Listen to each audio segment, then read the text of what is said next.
जैसे ही राधिका और लकी वहां से निकले, फौरन दौड़ते हुए दोनों के दोनों तालाब के किनारे आ गए थे। वहां के मुकाबले यहां काफी शांति थी। लोगों ने हालांकि लकी का थोड़ी देर तक पीछा तो किया, लेकिन उसके बाद वो लोग भी थक गए, इसलिए उन्होंने लकी को छोड़ दिया। लकी और राधिका दोनों चट्टान पर बैठकर ढलते हुए सूरज का आनंद ले रहे थे। तभी लकी ने देखा कि राधिका के चेहरे पर घोर उदासी छाई हुई थी। उसने राधिका के चेहरे को अपनी ओर घुमाया और पूछा, राधिका क्या हो गया? राधिका ने लकी की ओर कुछ देर तक देखा, फिर उससे नजर फेर कर नीचे की ओर देखने लगी। लकी उसकी ओर गर्दन घुमाए अपने जवाब के आने का इंतजार कर रहा था, लेकिन राधिका ने अपना सिर नीचे झुका रखा था। राधिका? लकी ने फिर से बहुत प्यार से उसे पुचकारते हुए पूछा। इस बार उसने गर्दन उठाकर ऊपर देखा। उसकी आंख में लकी को आंसुओं की हल्की सी परत दिख रही थी। इससे पहले कि वो परत थोड़ी और मोटी होती, राधिका ने उसे साफ किया और फिर सामने की ओर देखते हुए बोली, मैंने नहीं सोचा था लकी कि तुम इतने अमीर आदमी निकलोगे। राधिका ने कहा और अभी भी सामने की ओर देखती रही। उसके चेहरे पर अब एक मुस्कान तो दिखाई दे रही थी, लेकिन फिर भी उस मुस्कान में कुछ ऐसा था जिसे देखकर लकी का दिल उदास हो गया था। उसने राधिका की ओर देखते हुए पूछा, मैंने तुम्हें इस बारे में पहले नहीं बताया, क्या तुम्हें इस बात का बुरा लग रहा है? राधिका, देखो राधिका, मेरा विश्वास करो, मैं तुम्हें ये बात सिर्फ इसलिए नहीं बताना चाहता था क्योंकि मुझे नहीं लग रहा था कि वक्त उस वक्त सही था। मैं सही वक्त के आने का इंतजार कर रहा था और उसके आते ही मैं सबसे पहले तुम्हें आगे चलकर ये सब बताता। मेरा ये इंटेंशन बिल्कुल नहीं था राधिका कि मैं तुमसे कुछ भी छुपा कर रखूं। लकी ने राधिका को समझाते हुए कहा। उसकी बातों की वजह से लकी को ऐसा लग रहा था जैसे उसने सच में कुछ गलत कर दिया था और वो उससे माफी मांगने के लिए भी तैयार था। लेकिन इधर जैसे ही राधिका ने लकी के मुंह से उसकी सफाई सुनी, वो और भी ज्यादा कंफ्यूज हो गई। कुछ देर के सन्नाटे के बाद वो बोली, हाँ मैं जानती हूं, समझती भी हूं, पर राधिका ने कहा और फिर अपनी गर्दन दूसरी ओर घुमा ली। फिर उसने चट्टान के पास बिखरे पत्थरों को समेटा और उन्हें तालाब के अंदर उछालने लगी। एक एक करके पत्थरों की पानी में गिरने की आवाजें आ रही थी। लकी से यह सन्नाटा सहा नहीं जा रहा था, इसलिए उसने राधिका से पूछा, लेकिन क्या राधिका, कहीं तुम्हें मेरी ईमानदारी के ऊपर कोई शक तो नहीं है? अगर तुम्हारे मन में इस तरह का कोई भी डाउट है तो अभी बताओ मुझे, मैं अभी के अभी अपने आप को सही साबित कर दूंगा। लकी उसकी चुप्पी को सुनकर काफी घबरा गया था। वो इस बात को जानने के लिए बेचैन हुआ जा रहा था कि आखिर राधिका के मन में चल क्या रहा था। नहीं, ऐसी कोई बात नहीं है, राधिका ने कहा और फिर लकी की ओर अपनी नजर घुमा ली। उसकी आंखें सीधे लकी के दिल में उतर रही थी। उसने आहिस्ते से लकी को घूरते हुए कहा, तुम एक बहुत ही अमीर लड़के हो लकी, और मैं एक बहुत ही छोटे से गांव से आने वाली एक छोटी परिवार की लड़की हूँ। मेरे पास वो कुछ नहीं है जो तुम्हारे पास है, और इसलिए मुझे लगता है कि मैं वो तुम्हें कभी कुछ नहीं दे पाऊंगी जो तुम सच में डिजर्व करते हो।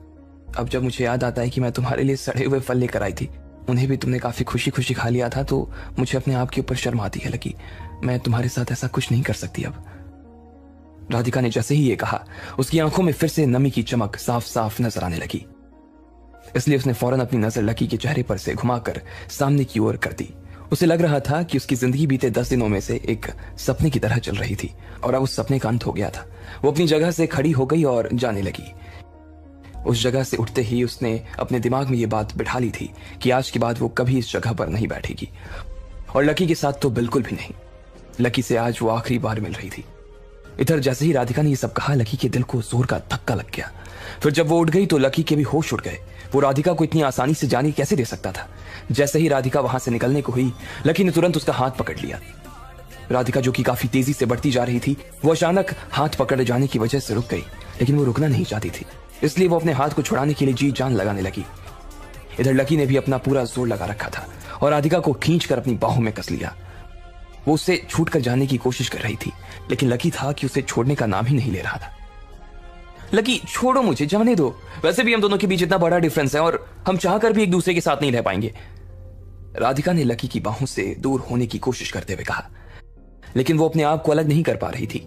इस वक्त उसके दिल में ढेर सारी चीजें एक साथ चल रही थी जिन्हें वो संभाल भी नहीं पा रही थी।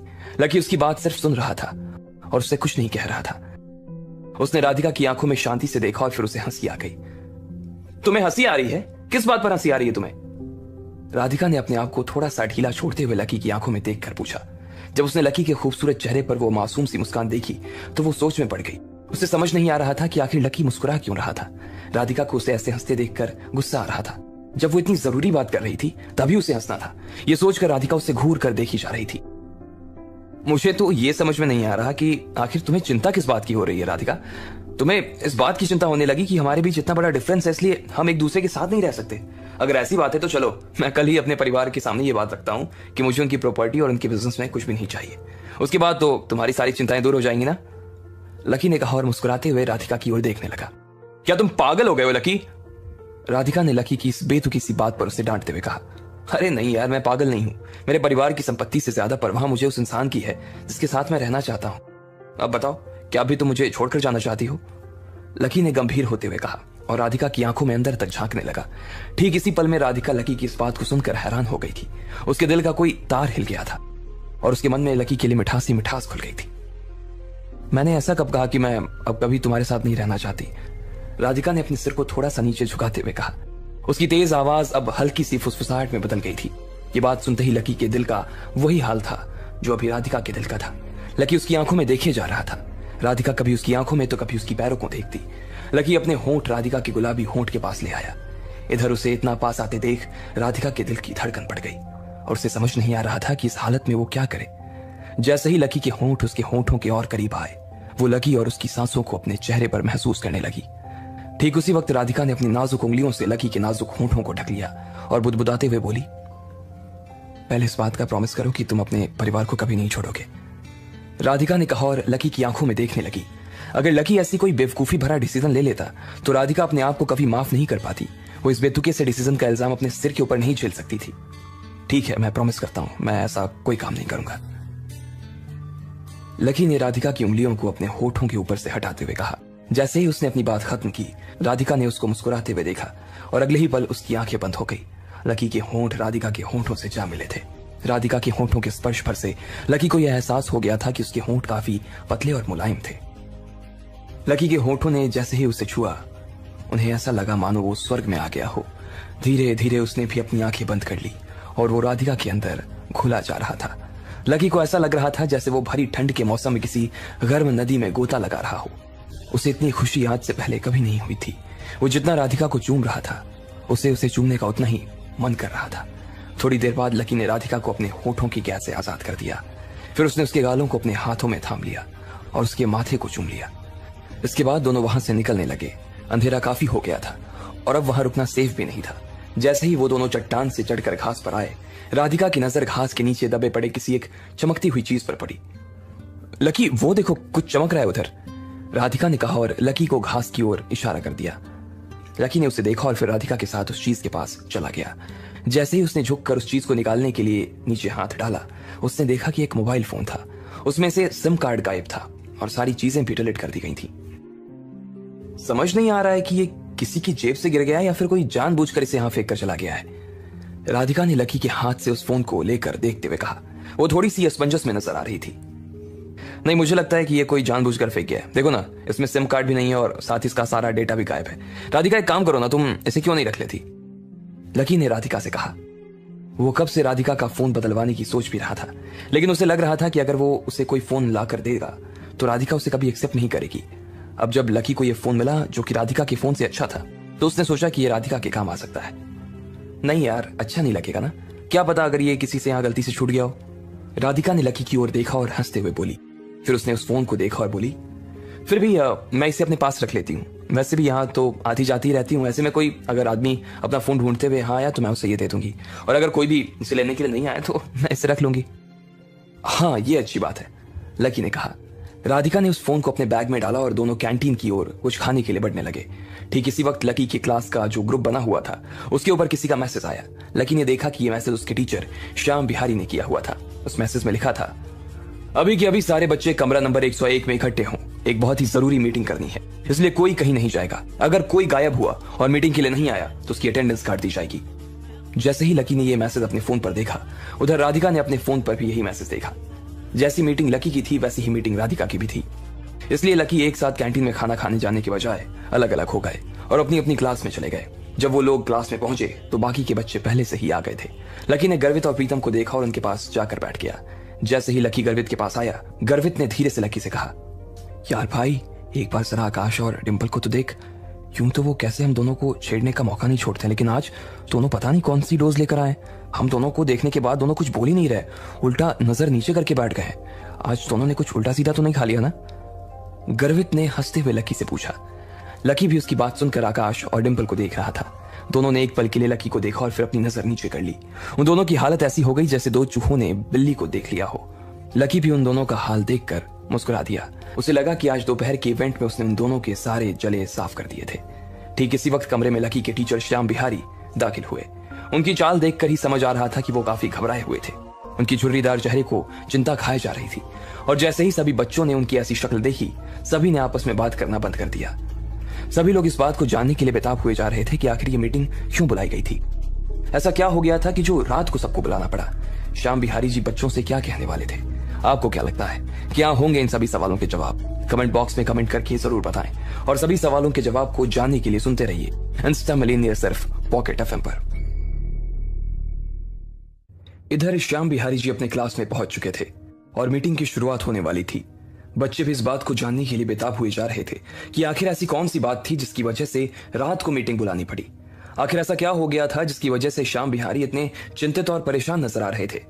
श्याम बिहारी क्लास में रखे पोडियम के पास आए और सभी बच्चों की ओर देखकर गला साफ करते हुए बोले, बच्चों, आज एक बहुत ही गजब बात हो गई।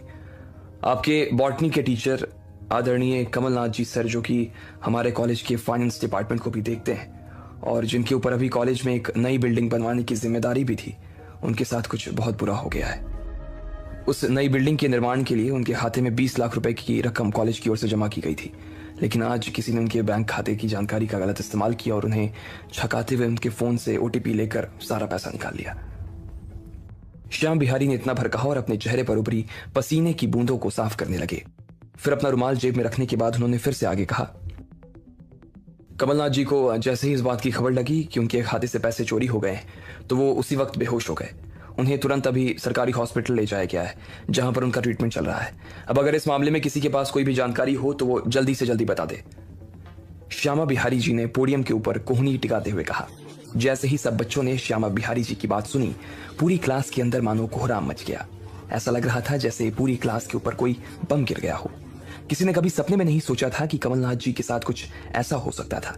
जैसे सबको खबर लगी कि उनके खाते से 20 लाख रुपए गायब हो गए तो सबके मुंह खुले के खुले रह गए।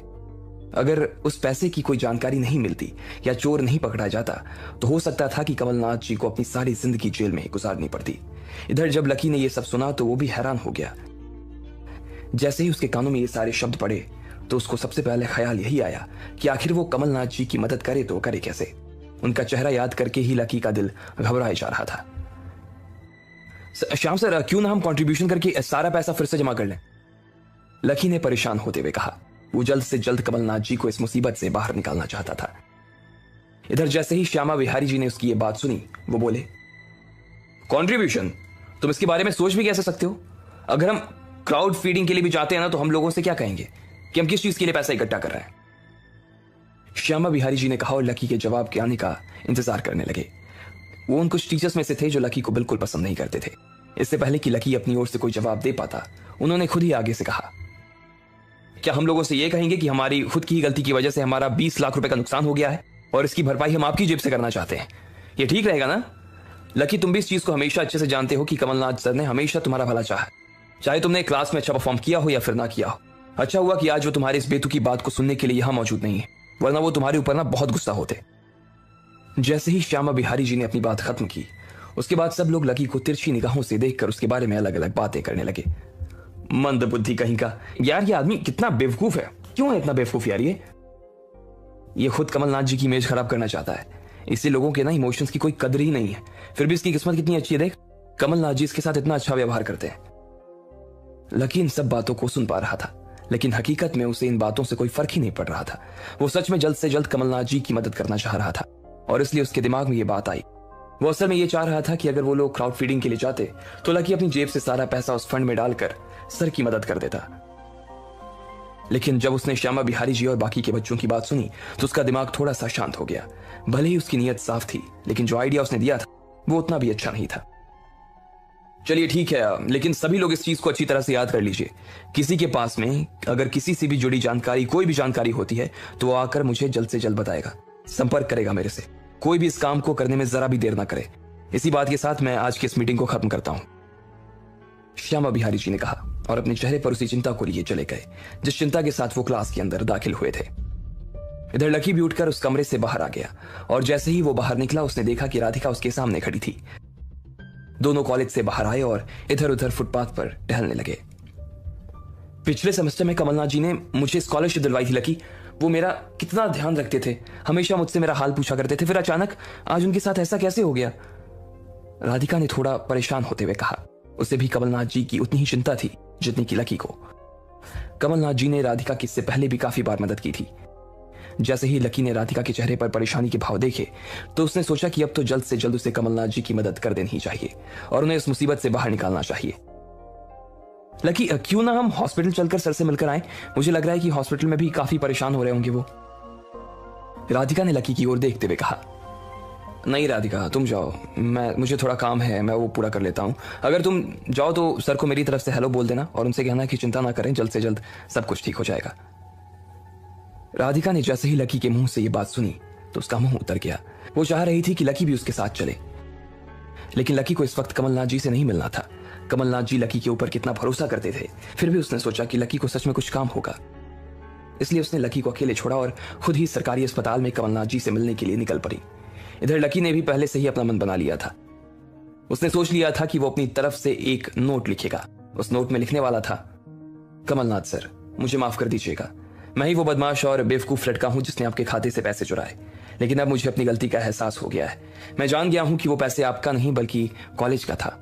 उससे कॉलेज की बिल्डिंग का काम होने वाला था, इसलिए आप प्लीज मुझे अपना अकाउंट नंबर फिर से बता दीजिए, मैं आपको आपके पैसे फिर से ट्रांसफर कर दूंगा। लकी को लग रहा था कि जब कमलनाथ जी हॉस्पिटल से छूट कर वापस अपनी डेस्क पर आ जाएंगे और ये नोट देखेंगे तो लकी के दिए हुए नंबर पर फोन करते हुए उसे खाता नंबर बता देंगे और लकी उनके खाते में पैसे डालकर सब कुछ ठीक कर देगा। लकी को उसका ये प्लान ज्यादा अच्छा लग रहा था और इसलिए वो कमलनाथ जी के ऑफिस की ओर जाने लगा।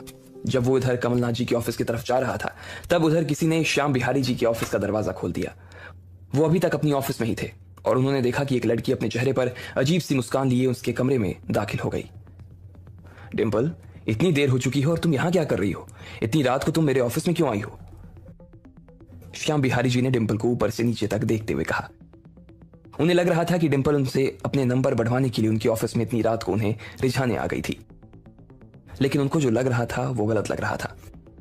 उन्होंने देखा कि डिंपल ने कमरे का दरवाजा बंद कर दिया और वो बंद करते ही वो बहुत ज्यादा उत्साहित होते हुए बोली, सर, मैं जानती हूं कि कमलनाथ जी सर के 20 लाख रुपए किसने चुराए। ओह, किसने चुराए? श्याम बिहारी जी के कान इस बात को सुनते ही अचानक खड़े हो गए। वो जानना चाह रहे थे कि आखिर वो कौन आदमी था जिसने कमलनाथ जी के पैसे चुराए थे। वो इस मामले में अपनी नाक इसलिए नहीं घुसा रहे थे क्योंकि वो कमलनाथ जी का भला करना चाह रहे थे, बल्कि वो इस मसले पर अपनी टांग इसलिए अड़ा रहे थे क्योंकि चोर को पकड़ने पर कॉलेज वाले 1 लाख रुपए का इनाम देने वाले थे। इसलिए उन्होंने उतने ही उत्साह के साथ पूछा, किसने चुराए? लकी ने सर, डिंपल ने फुसफुसाते हुए कहा। जब श्याम बिहारी जी क्लास में लकी को डांट रहे थे तभी डिंपल के दिमाग में यह प्लान बनने लगा था। डिंपल की बात सुनकर वो खुद भी सोच में पड़ गए कि क्या सच में लकी ने ही पैसे चुराए थे? लकी जैसा फटीचर आदमी भी ऐसा कुछ कर सकता था क्या? अगर वो इतना ही गरीब था तो अचानक उसके खाते में इतने पैसे कहां से आ गए? वो साक्षी को अपने साथ सन एंड मून पर 15,000 रुपए का खाना खिला रहा था और आज उसने बिना सोचे समझे 5 लाख रुपए और चंदा दे दिया। डिंपल को यकीन नहीं हो रहा था कि वो फटीचर इतना कुछ कर सकता था। लकी ने उससे बीच में यह भी कहा था कि उसे 1.5 लाख रुपए की लॉटरी लगी थी, लेकिन अब तो डिंपल को उस बात पर विश्वास ही नहीं हो रहा था। तो फिर उसके पास इतना पैसा आ कहां से रहा था? डिंपल को यह बात अभी तक समझ नहीं आ रही थी, लेकिन जब यह मीटिंग खत्म हुई और कमलनाथ जी के साथ क्या हुआ इस बात की उससे खबर लगी तो डिंपल के सामने सारा मामला पानी की तरह साफ हो गया। लकी बेवकूफ, तुम्हें क्या लगता है तुम सर से इतना सारा पैसा चुरा लोगे और फिर मेरे सामने उस पैसे का शो ऑफ करोगे? अभी तो बेटे तुम्हें बड़ा मजा आ रहा है ना, लेकिन अब मैं तुम्हें बताती हूं कि तुम्हारी असली औकात क्या है। डिंपल ने अपने मन ही मन सोचा और उसकी आंखों में लकी के लिए गुस्सा उतर आया। लेकिन तुम्हें ऐसा क्यों लगता है कि पैसा लकी ने चुराया है? क्या तुम्हारे पास इस बात का कोई सबूत है? श्यामा बिहारी भी उसकी बात को सुनने के बाद थोड़ी दुविधा में थे। डिंपल को उनकी बात सुनकर हंसी आ गई और वो श्यामा बिहारी को लकी के व्यवहार में आए अजीब से परिवर्तन के बारे में बताने लगी। उसने कहा, सर, अभी थोड़े दिन पहले लकी साक्षी को सन एंड मून में 15,000 रुपए का खाना खिलाकर आया है। मैंने खुद अपनी आंखों से देखा है सर। उसके बाद उसने उसकी नई गर्लफ्रेंड के लिए 30,000 रुपए के कपड़े मेरे सामने खरीदे हैं और उसके बाद आज ही लकी ने गरीबों की पढ़ाई के लिए 5 लाख रुपए का दान दिया सर। क्या? सच में? डिंपल की बातें सुनकर तो श्यामा बिहारी का मुंह खुला का खुला रह गया। 5 लाख से ज्यादा का डोनेशन और वो भी लकी जैसे इंसान ने। यह बात तो किसी को भी हजम नहीं हो रही थी। श्यामा बिहारी भी डिंपल की पूरी कहानी सुनकर विश्वास नहीं कर पा रहे थे कि ये सब लकी ने किया था। उन्होंने तुरंत ही साक्षी और आकाश को बुलाया और उनसे पूछा कि क्या डिंपल सही कह रही थी। उन दोनों ने भी डिंपल की बात पर अपनी हामी भर दी। लकी ने सच में इन दिनों 7 लाख रुपए के आसपास खर्च कर दिए थे। अब श्यामा बिहारी जी को भी ऐसा लगने लगा कि वो इंसान कोई और नहीं बल्कि लकी ही था जिसने कमलनाथ जी के पैसे चुराए थे। सर, मैं तो कहती हूं कि आप जल्दी से जल्दी पुलिस को बुला लीजिए और लकी को अरेस्ट करवा दीजिए, डिंपल ने कहा। उसकी आंखों में उसके अंदर का शैतान साफ नजर आने लगा। चिंता मत करो, ये बात इतनी छोटी नहीं है जितनी लगती है। सबसे पहले हम सरकारी अस्पताल चलेंगे और कमलनाथ जी से सारा मामला समझ लेंगे। उनसे हम जानेंगे कि आखिर क्या हुआ था और एक बार अगर सबूत पक्का हो जाएगा तो मैं पुलिस को बुला लूंगा। क्योंकि श्याम बिहारी काफी अनुभवी आदमी थे, इसलिए वो जल्दबाजी में कोई भी गलत कदम नहीं उठाना चाहते थे। ठीक है सर, तो फिर अभी चलते हैं, डिंपल ने उनसे मिन्नत करते हुए कहा। वो जितना जल्दी कमलनाथ जी से मिलते उतनी ही जल्दी डिंपल लकी को जेल के पीछे देख पाती। श्याम बिहारी जी डिंपल के साथ गाड़ी में बैठे और सरकारी अस्पताल की ओर जाने लगे। ठीक इसी वक्त राधिका भी कमलनाथ जी के बगल में उनके पलंग के सिरहाने पर बैठी हुई थी। उसकी आंखों में चिंता के मारे आंसू भर आए थे। कमलनाथ सर, कोई इतना बड़ा पापी कैसे हो सकता है? आपको इस तरह से परेशान करके किसी को क्या मिलेगा? राधिका ने कहा। उसकी आंखों में कमलनाथ जी के लिए चिंता साफ नजर आ रही थी। इधर कमलनाथ जी आराम से अपने पलंग पर लेटे हुए थे, लेकिन उनका चेहरा थोड़ा सा पीला पड़ा हुआ था। इधर श्यामा बिहारी जी की गाड़ी भी हॉस्पिटल पहुंचने को थी। उधर लकी भी कमलनाथ के ऑफिस में जाने वाला था। अब आगे क्या होने वाला था? क्या डिंपल का प्लान सक्सेसफुल हो जाता? क्या लकी अपनी ही अच्छी नीयत के चलते मुसीबत में फंसने वाला था? आपको क्या लगता है, क्या होंगे इन सभी सवालों के जवाब? कमेंट बॉक्स में कमेंट करके जरूर बताएं और सभी सवालों के जवाब को जानने के लिए सुनते रहिए इंस्टा मिलियनेयर सिर्फ पॉकेट एफएम पर। राधिका कमलनाथ जी से मिलने के लिए अस्पताल पहुंच चुकी थी। उधर लकी उनके ऑफिस में वो नोट रखने के लिए जाने वाला था और तीसरी तरफ श्याम बिहारी भी डिंपल के साथ पूरे मामले की पड़ताल के लिए सरकारी अस्पताल जाने के लिए रवाना हो चुका था। राधिका की हालत खराब हुई जा रही थी। उनसे कमलनाथ जी का वो पीला पड़ चुका चेहरा देखा नहीं जा रहा था। उसकी आंख से आंसू सूखने का नाम नहीं ले रहे थे।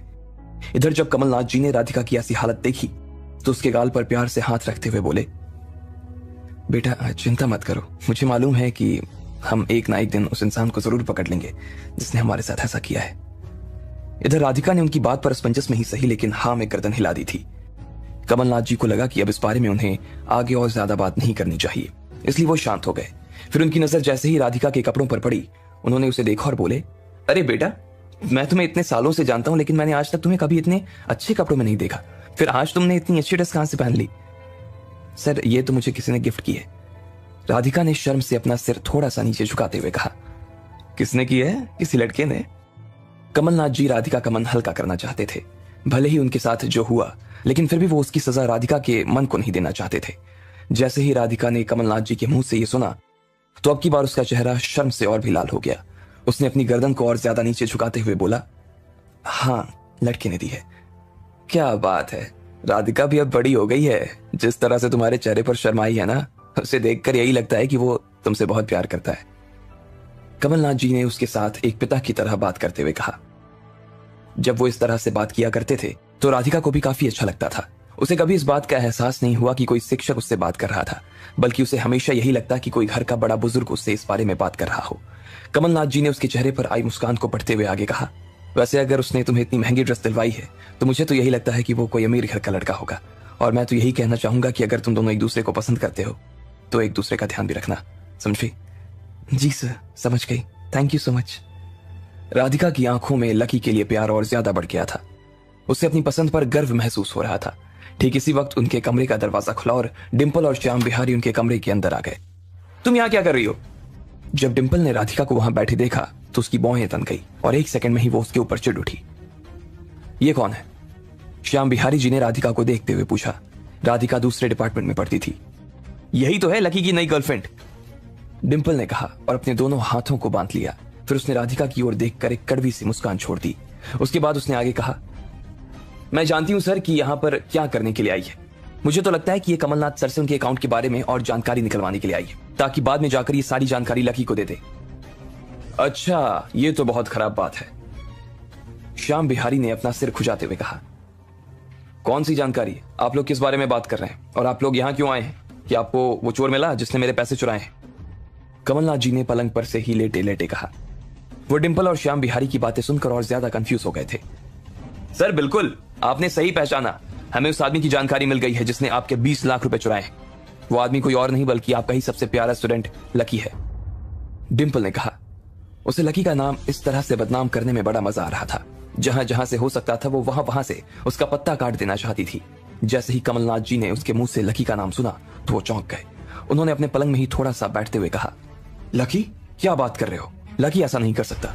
वो ऐसा आदमी है ही नहीं जो इस तरह की हरकत करे। कमलनाथ जी ने कहा और ना में अपनी गर्दन हिलाने लगे। उन्हें यह तो मालूम था कि लकी गरीब था, लेकिन साथ ही उन्हें यह भी मालूम था कि वो ऐसा कुछ नहीं कर सकता था। अरे सर, आप उस चालबाज लकी की भोली शक्ल के जाल में मत उलझिए। आपको पता है आज लकी ने गरीब बच्चों को पढ़ाने वाली संस्था को कितने रुपए का चंदा दिया है? पूरे 5 लाख रुपए। अब आपको क्या लगता है सर कि लकी इतना पैसा कहां से ला सकता है? उसकी जेब में चाय का 5 रुपए तक नहीं होता है और वो 5 लाख का चंदा दे देगा? श्याम बिहारी जी ने डिंपल की बात के समर्थन में कहा। और तो और सर, डिंपल ने भी अपनी ओर से इसमें कुछ जोड़ना चाहा, लेकिन उससे पहले उसने राधिका को पैनी निगाहों से देखा और फिर बोली, ये जो लड़की आपके सामने आपका हाल जानने का बहाना कर रही है ना, ये लड़की की गर्लफ्रेंड है। एक बार इस लड़की की महंगी सी ड्रेस पर तो आप जरा नजर डालिए सर। और ये एक ऐसी नहीं है, 6-7 ड्रेस लाई है जिसकी टोटल प्राइस 30,000 रुपए के आसपास होगी। अब आपको क्या लगता है सर, ये लड़की या वो लकी इतना पैसा कहां से लेकर आएंगे? डिंपल ने अपनी भौं को और ज्यादा घना करते हुए पूछा। नहीं सर, ये लोग झूठ बोल रहे हैं सर। ये लड़की तो लकी को टारगेट करने की कोशिश कर रही है। वो ऐसा कभी कुछ नहीं कर सकता सर। राधिका ने उन दोनों की ओर देखा और फिर जोर से चिल्लाकर बोली, राधिका, क्या सच में लकी तुम्हारा बॉयफ्रेंड है?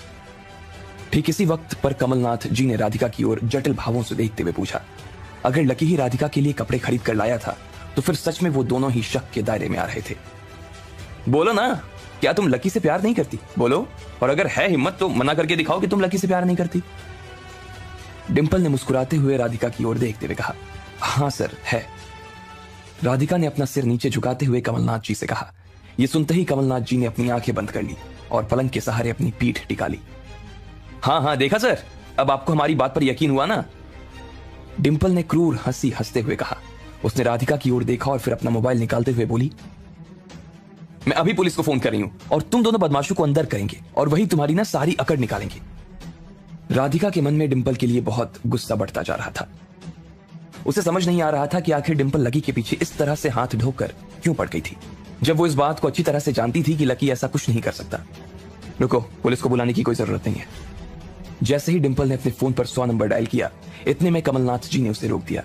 लेकिन सर, डिंपल ने अपनी ओर से कुछ कहना चाहा, लेकिन उससे पहले ही कमलनाथ जी ने उसकी बात को बीच में काटते हुए कहा, मुझे लकी और राधिका के ऊपर पूरा विश्वास है और इस बात का कोई सबूत भी नहीं है कि जो पैसे लकी ने इन दिनों खर्च किए हैं वो मेरे ही खाते से चोरी हो गए हैं। कमलनाथ जी की नजरों में लकी और राधिका दोनों ही बहुत सीधे सादे बच्चे थे, इसलिए उनके बारे में कोई भी चाहे कुछ भी कहे, लेकिन कमलनाथ जी उनकी बात को नहीं मान सकते थे। सर प्लीज इस मामले में इमोशनल मत होइए। मैं और डिंपल वैसे भी यहां पर यही जानकारी निकलवाने के लिए आए हैं कि आखिर आपका पैसा चोरी हुआ तो हुआ कैसे। श्याम बिहारी जी ने कमलनाथ जी को समझाते हुए कहा, मेरा बैंक का कार्ड मेरे फोन के पीछे कवर में रखा हुआ रहता है और मैं उसका पासवर्ड अपनी एक छोटी सी पर्सनल डायरी में लिख कर रखता हूं। कल जब मैंने देखा तो मेरा फोन मुझे मिला नहीं। मैंने बहुत ढूंढा लेकिन वो गायब हो गया। इसके बाद मैं सीधा अपना बैंक अकाउंट फ्रीज करवाने के लिए बैंक में भागा, लेकिन जब तक मैं वहां पहुंचा तब तक मेरे खाते से पैसे गायब हो चुके थे। कमलनाथ जी ने डिंपल और बाकी लोगों को बताया। जैसे ही राधिका ने कमलनाथ जी के फोन के खो जाने की खबर सुनी तो उसके बदन में मानो बिजली सी दौड़ गई। उसे लग रहा था कि आज घास में जो उसे फोन मिला था कहीं वो कमलनाथ जी का ही तो नहीं था। राधिका ने अपने बैग को हल्के हाथ से टटोलते हुए कहा, लेकिन डिंपल ने राधिका के हाथ की इस हरकत को तुरंत देख लिया। जैसे ही उसे लगा कि राधिका अपनी जेब के अंदर से कुछ टटोल रही थी, उसने कहा, क्या है तुम्हारे इस बैग में? क्या है, दिखाओ। डिंपल ने कहा, और इससे पहले कि राधिका कुछ कह पाती, डिंपल ने उसके हाथ से उसका बैग छीन लिया और राधिका के मना करने के बाद भी बैग में हाथ डालकर उसमें से वो फोन निकाल लिया। जैसे ही कमलनाथ जी ने डिंपल के हाथ में वो फोन देखा, उन्होंने चौंकते हुए कहा, ये मेरा फोन है और ये तुम्हारे बैग में क्या कर रहा है? उनका सवाल सुनते ही राधिका थोड़ा सा घबरा गई। उसे समझ नहीं आ रहा था कि वो क्या कहे। फिर भी उसने डरते डरते अपनी बात समझाने की कोशिश करते हुए कहा, सर मेरी बात सुनिए सर, आज तालाब के पास मैं गई थी तो मुझे ये फोन वहां पर गिरा हुआ मिला। तुम अभी भी झूठ बोल रही हो। अगर ये फोन तुम्हें घास पर गिरा हुआ मिला था तो फिर जब मैंने तुमसे पूछा कि तुम्हारे बैग में क्या है और जब मैं इसे बाहर निकालने लगी तब तुम इतनी डरी हुई क्यों थी? डिंपल ने उसके ऊपर दबाव बनाते हुए कहा और आगे बोली, सर अब इसके पास ना आगे के लिए कुछ बोलने को बचा नहीं है। आपका फोन पहले ही चोरी हो चुका था और वो फोन इसके पास से बरामद हुआ है। अब इससे बड़ा और क्या सबूत हो सकता है?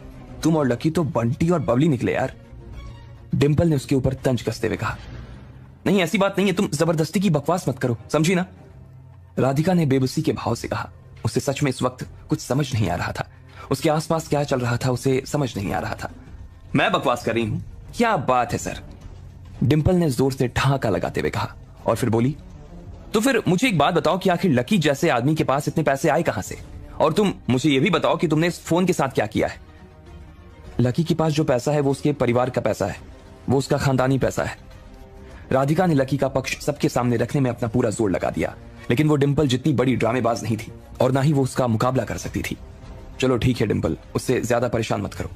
हालांकि सब कुछ सुनकर उन्हें भी काफी दुख हो रहा था।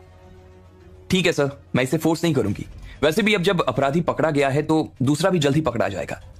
डिंपल ने उसे हिकारत भरी नजरों से देखते हुए कहा और फिर श्याम बिहारी की ओर देखते हुए बोली, चलिए सर कॉलेज चलते हैं, लकी भी तो वहीं पर होगा। ठीक है।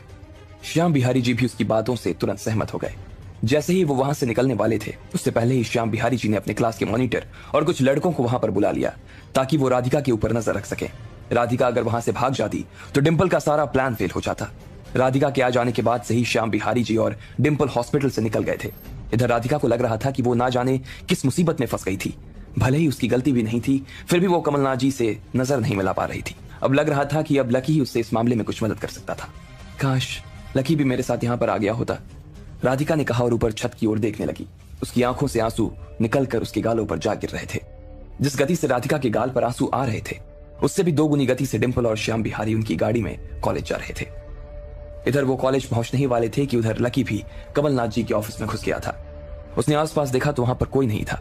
वो चुपचाप उनके ऑफिस में घुसा, उनकी टेबल पर वो नोट रख दिया। अब जैसे ही उसने बाहर निकलने के लिए दरवाजा खोला उसने देखा सामने डिंपल और श्याम बिहारी खड़े थे। अच्छा हुआ सर जो हमने सीसीटीवी में देख लिया, वरना अब तक तो ये भी फरार हो जाता, डिंपल ने कहा। जरा देखूं तो ये अंदर क्या कर रहा था, श्याम बिहारी जी ने कहा और अंदर जाकर कमलनाथ जी के टेबल को देखने लगे। जैसे ही वो टेबल पर रखे सामान को उलट पलट रहे थे तभी लकी के दिल की धड़कन तेज हो गई और इतने में डिंपल के हाथ में वो नोट लग गया जो लकी ने अपने हाथों से लिखकर वहां रखा था। ये क्या है? श्याम बिहारी जी ने उसके हाथ से वो नोट लिया और उसे जोर से पढ़ने लगे। कमलनाथ सर, मैं आपसे माफी मांगता हूं, मैं ही वो बदमाश हूं जिसने आपके पैसे। अब आगे क्या होने वाला था? क्या लकी का ये माफीनामा उसी को जेल भिजवा देने वाला था? लकी कैसे खुद को और राधिका को इस मुसीबत से बाहर निकालता? आपको क्या लगता है, क्या होंगे इन सभी सवालों के जवाब? कमेंट बॉक्स में कमेंट करके हमें जरूर बताएं और सभी सवालों के जवाब को जानने के लिए सुनते रहिए इंस्टा मिलियनेयर सिर्फ पॉकेट एफएम पर। श्याम बिहारी जी और डिंपल लकी के सामने खड़े थे। उनके हाथ में वो नोट था जो लकी ने अभी कमलनाथ जी के लिए लिखा हुआ था। वो चाहता था इसे कमलनाथ जी खुद पढ़ें, लेकिन इस वक्त ये नोट श्याम बिहारी जी के हाथों में खुला पड़ा था और उन्होंने इसे पूरा पढ़ लिया था। पढ़ने के बाद श्याम बिहारी जी ने लकी की ओर देखा और बोले, अब बताओ लकी, इस पूरे मामले में तुम कुछ सफाई देना चाहोगे? उनकी आंखें लकी को देखकर घूरे जा रही थी। लकी के लिए उनके मन में पहले से जो थोड़ी बहुत हिकारत थी वो इस पर्चे को पढ़ने के बाद और भी बढ़ गई थी। लकी ने अपनी ओर से सफाई पेश करते हुए कहा, सर सच वो नहीं है जो आप समझ रहे हैं। मैं मानता हूं कि ये नोट मैंने ही लिखा है, लेकिन मैंने ये नोट इसलिए नहीं लिखा क्योंकि मैंने चोरी की है। मैंने ये नोट इसलिए लिखा है ताकि मैं कमलनाथ सर की मदद कर सकूं। समझे आप मेरी बात? लकी अपने आप को इस वक्त सिर्फ सच बोलकर ही बचा सकता था। अब भले ही वो लोग उसकी बात मानते या ना मानते, लेकिन उसके पास इस वक्त सच बोलने के अलावा कोई और चारा नहीं था। बेशर्म, साफ साफ तुमने इस पेपर पर लिखा है कि तुमने चोरी की है। तुमने खुद इसमें लिखा है कि तुम इसके लिए सर से माफी मांगते हो और तुम खड़े होकर कह रहे हो कि तुम उनकी मदद करना चाहते हो। यह किस तरह की मदद हो गई? मेरी तो समझ से बाहर है, श्याम बिहारी जी ने कहा और डिंपल की ओर देखने लगे। लकी को लग रहा था कि वो लोग उसकी बात सुनने के लिए राजी ही नहीं थे। जिस तरह से डिंपल श्याम बिहारी जी की ओर देखकर मुस्कुरा रही थी उससे साफ समझ आ रहा था कि इन दोनों की पहले से ही सांठगांठ हो चुकी थी। वैसे सर 20 लाख रुपए की चोरी का मतलब कम से कम 20 साल की जेल तो होगी ना? लकी, मुझे तो बड़ा मजा आएगा जब मैं तुम जैसे चोर को ना जेल में जाते हुए देखूंगी, डिंपल ने कहा और अपना फोन निकालकर पुलिस को फोन करने लगी। 1 मिनट रुको, पहले हम इसे कमलनाथ सर के पास ले जाते हैं और वहां पर इन दोनों के मुंह से सर के सामने यह कबूल करवाते हैं कि इन दोनों ने ही उनके पैसे पर हाथ डाला है। देखते हैं ये सर को फेस कर पाता है या नहीं। श्याम बिहारी जी ने लकी को पकड़ते हुए कहा। उन्हें डर था कि वो कहीं भाग न जाए। जैसे ही लकी ने यह सुना कि उन लोगों ने उसके साथ राधिका को भी इसमें फंसा लिया था तो उसे काफी गुस्सा आया। राधिका एक बहुत ही सीधी साधी और अपने काम से काम रखने वाली एक लड़की थी। उसके साथ ऐसा गलत व्यवहार किया जाए ये सब लकी नहीं देख सकता था और ना ही राधिका इसे सह सकती थी। इधर श्याम बिहारी जी लकी को खींचते हुए कॉलेज के गेट के बाहर ले आए। फिर उन्होंने उसे पकड़कर अपनी गाड़ी में बैठाया और सीधा सरकारी अस्पताल ले गए। ठीक इसी वक्त कमलनाथ जी को भी बहुत सारे लड़कों ने घेर लिया था। वहां पर काफी सारे स्टूडेंट्स जमा हो गए थे। उन सबको इस बात की खबर लग गई थी कि उनके चोरी हुए 20 लाख रुपए मिल गए थे, और यह खबर देने के लिए बहुत सारे बच्चे खुद आगे आए थे। लाजमी है कि चारू भी इस मौके पर आक्रोश के साथ आने वाली थी। श्याम बिहारी जी के फोन कर देने की वजह से उन्हें इस बात का पता चल गया था कि लकी ने ही सारे पैसे चुराए थे। अब वो लकी का चेहरा देखने के लिए बेताब हुए जा रहे थे। श्याम बिहारी जी की गाड़ी अस्पताल के बाहर आकर रुक गई और वो लकी को अपनी गाड़ी से उतारकर खींचते हुए अपने साथ हॉस्पिटल के गलियारों में ले गए। अरे ये वही लड़का है ना जिसने आज दोपहर में बच्चों की पढ़ाई के लिए 5 लाख रुपए दिए थे? सर आप तो बहुत हैंडसम है सर, आप तो मेरे आइडल हैं। क्या मैं आपको अपने लाइफ पर जोड़ सकती हूँ सर? सर मैं आपको बहुत पसंद करती हूँ, प्लीज आप अपनी लाइफ में आने का मुझे एक चांस दीजिए ना। यकीन मानिए आपको मेरे साथ बहुत मजा आएगा। कुछ लड़कियां जो कि इस बड़े से तमाशे को देखने के लिए अस्पताल आई थीं, वो भाग भाग कर लकी के सामने आ रही थी। वो सब उसके साथ रहने के लिए जैसे मरी ही जा रही थी। अरे तुम सबका दिमाग खराब हो गया क्या? तुम इसे सर कह रही हो? तुम इस जैसे आदमी की तारीफ कर रही हो? क्या तुमने देखा नहीं कि श्याम बिहारी सर कैसे उसे तुम्हारे सामने ही घसीटते हुए ले जा रहे थे? इसी आदमी ने कमलनाथ सर के 20 लाख रुपए चुराए हैं। किसी लड़की ने उन सब लड़कियों की आंखों से पर्दा हटाते हुए कहा। हाँ, इसी आदमी ने सर के 20 लाख रुपए चुराए हैं और आज ये सबके सामने रॉबिन हुड बनने का नाटक कर रहा था। ये आदमी एक पागल है, पागल। एक दूसरे लड़के ने पहले लड़के की बात में अपनी बात जोड़ते हुए कहा। इधर तब तक चारू और आकाश भी अस्पताल के गलियारों में आ गए थे और वो लोग उन लड़कों की बात में सहमति देते हुए वहीं खड़ी लड़कियों को सारी बात समझा रहे थे। क्या तुमने कमलनाथ सर के पैसे चुराए हैं? तुम तो एक नंबर के फ्रॉड निकले। ये सारा पैसा कॉलेज के काम में लगने वाला था और तुमने उसे चुरा लिया। तुम्हें क्या लगता है तुम बच्चों के नाम पर पैसा देकर कॉलेज के बच्चों के भविष्य के साथ ऐसा मजाक कर सकते हो? तुम्हारी इस हरकत से पता चलता है कि तुम कितने बड़े बदमाश हो। अगर तुम्हें पकड़ा नहीं जाता तो आज सर के ऊपर उन 20 लाख रुपए की जिम्मेदारी आ जाती। सर बहुत अच्छे इंसान है और साथ ही तुम्हें इतना पसंद करते थे वो, फिर भी तुमने उनके साथ ऐसा किया। जो लड़कियां अभी तक लकी की गुणगान गा रही थी वो अचानक ही उसके खिलाफ बोलने लगी। सब के सब एक झटके में ही लकी से नाराज हो गई और उनमें से कुछ ने तो लकी के ऊपर अपना हाथ भी उठा दिया। भले ही इन सब चीजों से लकी को काफी दर्द हो रहा था, लेकिन फिर भी उसे वो दर्द महसूस नहीं हो रहा था। वो उसे अपने दिमाग पर नहीं चढ़ने देना चाहता था और ना ही उनकी बातों के बदले वो कोई सफाई देना चाहता था। उसके पास इतना वक्त ही नहीं था। वो तो बस जल्द से जल्द कमलनाथ सर के पास जाना चाहता था। इस वक्त उसे सिर्फ राधिका की चिंता खाई जा रही थी। उसे उसके लिए काफी डर लग रहा था। उसे लग रहा था कि जिस तरह का बर्ताव उसके साथ किया जा रहा था उसी तरह का बर्ताव शायद राधिका के साथ भी किया जा रहा होगा। उसने अपने साथियों की तरफ से आने वाली हर गाली, हर मुक्के और हर लात को इग्नोर किया और वो सीधा श्याम बिहारी जी के साथ कमलनाथ जी के वार्ड की ओर तेजी से बढ़ने लगा। जैसे ही लकी अंदर घुसा तो उसने जो देखा उसे देखकर वो हैरान रह गया। राधिका को ढेर सारे लोगों ने घेर रखा था और वो फर्श पर नीचे गिरी हुई थी। उसके बाल बुरी तरह से बिखरे हुए थे और उसके मुंह से लार टपक रही थी। उसकी नीली ड्रेस के ऊपर कुछ लोगों के चप्पल और जूते के निशान भी थे। राधिका! लकी जोर से चिल्लाया। वो मन ही मन इस हालत के लिए खुद को दोष दे रहा था। वो उसके साथ यहां पर नहीं आया और इसलिए वो राधिका को बचा नहीं पाया। इस बात का लकी को काफी गुस्सा आ रहा था। हटो यहां से, सब दूर हटो! लकी जोर से चिल्लाया और उसने उन लोगों को डराने के लिए अपने हाथ में कुर्सी उठा ली। वो पागल हो गया था और एक हाथ के ऊपर तो वो कुर्सी फेंकने ही वाला था कि अचानक उसे पीछे से किसी की आवाज आई। नहीं लकी, रुक जाओ! लकी ने उस आवाज को सुनते ही अपने हाथों को रोक लिया। यह किसी और की नहीं बल्कि राधिका की आवाज थी। लकी रुका, उसने कुर्सी नीचे रखी और राधिका की ओर देखने लगा। उसकी आंखें मारे गुस्से के लाल हो गई थी और उसके होंठ गुस्से की वजह से कांप रहे थे। जैसे ही उसने राधिका की आवाज सुनी और उसकी ओर देखा तो उसके चेहरे पर थोड़ी सी ही सही लेकिन खुशी छा गई। राधिका ने अपने फीके से चेहरे से लकी की ओर देखा और बोली, नहीं लकी, इन लोगों से लड़ने का कोई फायदा नहीं है। बस तुम लोगों को इतना बता दो कि तुमने सर के पैसे नहीं चुराए। तुम इन्हें इतना बताओ और फिर हम यहां से निकल जाएंगे। ठीक है राधिका, लकी ने उसके पास आते हुए कहा और नीचे बैठकर उसे गले लगा लिया। फिर उसने उसके बालों को आहिस्ते से ठीक कर दिया।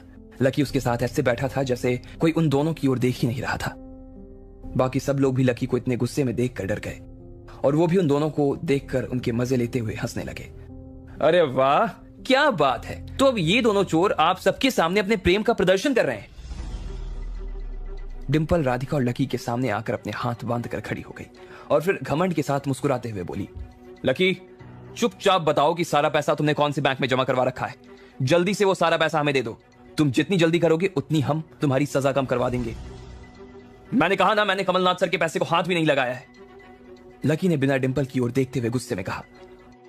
वो अभी भी राधिका के बालों को ही ठीक करने में लगा हुआ था। क्या लकी, अब भी इतनी जिद कर रहे हो? जब सच सामने आ ही गया है तो चुपचाप अपनी गलती मान लो ना। जिद करने से तुम थोड़ी ना बच जाओगे। डिंपल ने कहा और वो पर्चा निकाल लिया जो लकी ने अपने हाथों से लिखा था। फिर डिंपल ने उसे खोला और सबका ध्यान उसकी ओर दिलाते हुए कहा, कमलनाथ सर और बाकी सभी लोग जरा एक बार ध्यान से इस पर्चे को देखिए। जब हमने लकी को कमलनाथ सर के ऑफिस के बाहर से पकड़ा तो हमने देखा कि उनकी टेबल पर ये नोट छोड़ गया था वो। अब आप खुद इसे अपनी आंखों से पढ़ लीजिए। इसमें जो लिखा है क्या वो सब कुछ समझने के लिए काफी नहीं है? लकी यही तो।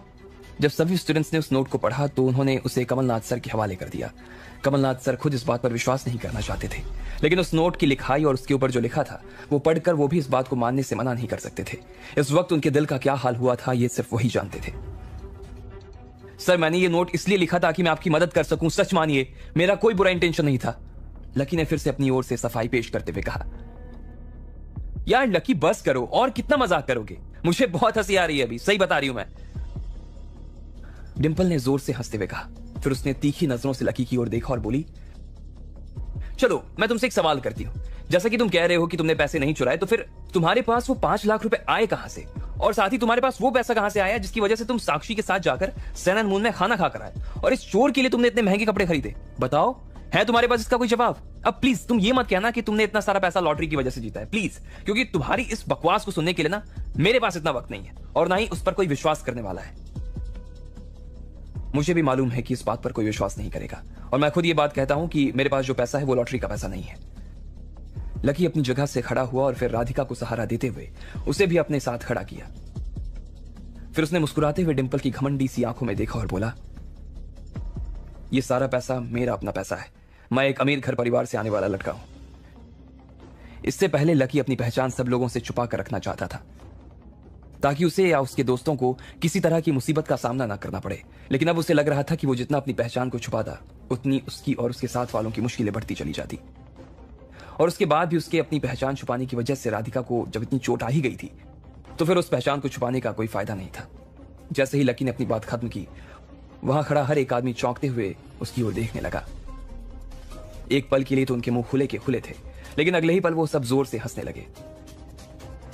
लकी, तुम्हें बहाना देने के लिए और कोई बहाना नहीं मिला। तुम ये भी कह सकते थे ना कि तुमने ये सारा पैसा स्मगलिंग में कमाया था।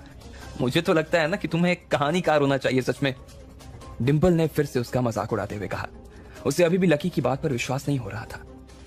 अगर तुम अमीर हो तो मैं भी अमीर हूं, और मैं तुमसे सीनियर भी हूं, इसलिए तुम्हें ना मुझे पापा कहकर बुलाना चाहिए। हाँ, इस दुनिया का सबसे अमीर आदमी मैं हूं, और तुम तो अमीर आदमी के बेटे हो। फिर भी तुम मेरे सामने होशियार बनने का नाटक कर रहे हो। अपने बाप से मस्ती मत कर लकी। जैसा हाल डिंपल का था वैसा ही हाल लकी का भी था। जिस तरह से वो लकी पर विश्वास करने को राजी नहीं थी, उसी तरह बाकी के लोगों को भी उसकी बातों में कोई वजन नजर नहीं आ रहा था। लकी को यह सब बात सुनकर और भी ज्यादा गुस्सा आ गया। उसे लग रहा था कि इन सब घमंड के पुलिंदों को इस बात का एहसास तक नहीं था कि वो किस आदमी के सामने खड़े होकर इस तरह की बात कर रहे थे। अगर लकी अपने मुंह से सिर्फ एक शब्द निकालता तो इन लोगों के पूरे परिवार खत्म हो जाते। अब लकी आगे क्या करने वाला था?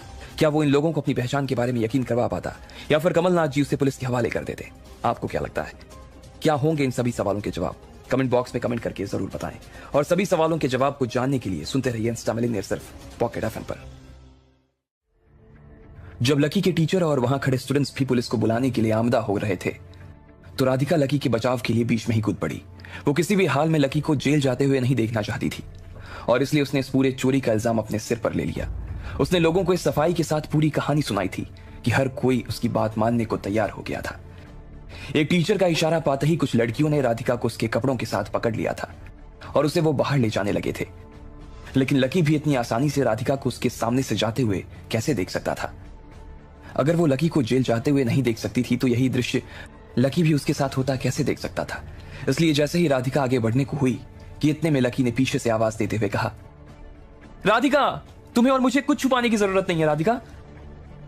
सबकी आंखें ये सुनते ही लकी की ओर मुड़ गई थी। राधिका, जो कि थोड़ा सा आगे निकल गई थी, वो फिर से पलटकर लकी की ओर देखने लगी थी। लकी उसकी ओर एक फीकी सी मुस्कान के साथ देख रहा था। उसकी जिंदगी में उसके साथ एक ऐसी लड़की खड़ी थी जो उसके लिए इतना बड़ा जोखिम उठाने को तैयार थी। लकी को इससे ज्यादा और कुछ नहीं चाहिए था।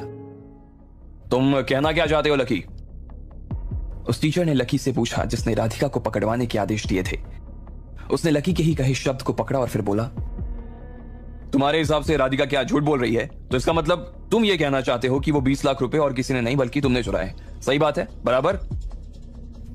अरे सर, अगर मैं कहूंगा कि आपका पैसा मैंने नहीं चुराया तो आप मेरी बात को तो मानेंगे नहीं, लेकिन आप जब कॉलेज से निकले थे तो मुझे ही तो पकड़ने निकले थे ना, तो इसका यही मतलब हुआ ना सर कि राधिका ने पैसे नहीं बल्कि मैंने चुराए हैं। लकी ने उसके टीचर को समझाते हुए कहा। सीधी बात उन लोगों को वैसे भी समझ नहीं आ रही थी, इसलिए लकी ने भी अपने समझाने के तरीके को उल्टा कर लिया था।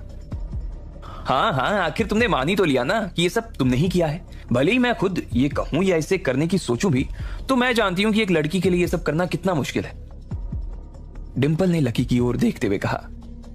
लकी ने जैसे ही अपने ऊपर लगे झूठे इल्जाम को स्वीकार लिया था, तो इस बात की सबसे ज्यादा खुशी डिंपल को ही हुई थी। उसका मन तो कर रहा था कि वो लकी को पुलिस के हवाले करके आ जाए, लेकिन बात इतनी जल्दी खत्म कहां होने वाली थी। लकी की बात का जवाब राधिका ना दे, ऐसा कैसे हो सकता था। इसलिए फिर उसने कहा, नहीं ऐसा नहीं है, ये झूठ बोल रहा है, सारी गलती मेरी है, लकी की नहीं। राधिका समझ गई थी कि लकी सिर्फ उसे बचाने की कोशिश कर रहा था। देखो राधिका, पागलपन करने की कोई जरूरत नहीं है, बेकार में सबके सामने झूठ मत बोलो। जब मैंने इन सब चीजों का प्लान किया था तो तय भी मैंने किया होगा ना। मैंने ही सर के 20 लाख रुपए चुराए थे, और इस चोरी को छुपाने के लिए मुझे कोई ना कोई रास्ता तो अपनाना था ना, इसलिए मैं सबसे पहले तुम्हारे पास आया। मेरा टारगेट यही था कि मैं तुम्हारे ऊपर ज्यादा से ज्यादा पैसे खर्च करूं। फिर मैंने देखा कि इतने सारे पैसे को इतनी जल्दी खर्च नहीं किया जा सकता, इसलिए मैंने 5 लाख रुपए उस दिन डोनेट कर दिए। लकी ने सबका ध्यान अपनी ओर खींचते हुए कहा। वो जिस तरह से आगे आकर खड़ा हो गया था और जो कहानी सबके सामने रख रहा था, उसे सुनकर वहां खड़े लोगों को तो यही लग रहा था कि लकी सच बोल रहा था, लेकिन सिर्फ राधिका का दिल जानता था कि वो झूठा था।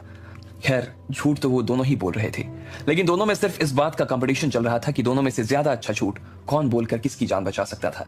इसी खेल को आगे बढ़ाते हुए राधिका ने भी कहा, नहीं लकी, तुम क्यों इन सब लोगों के दिमाग के साथ खेलने की कोशिश कर रहे हो? अगर ऐसा होता तो फिर मैं अपने मुंह से इस बात को एडमिट क्यों करती, और मैं क्यों कहती कि ये जो कुछ हुआ वो सब मेरी वजह से हुआ? तुम क्यों झूठ बोल रहे हो? मुझे समझ नहीं आ रहा है।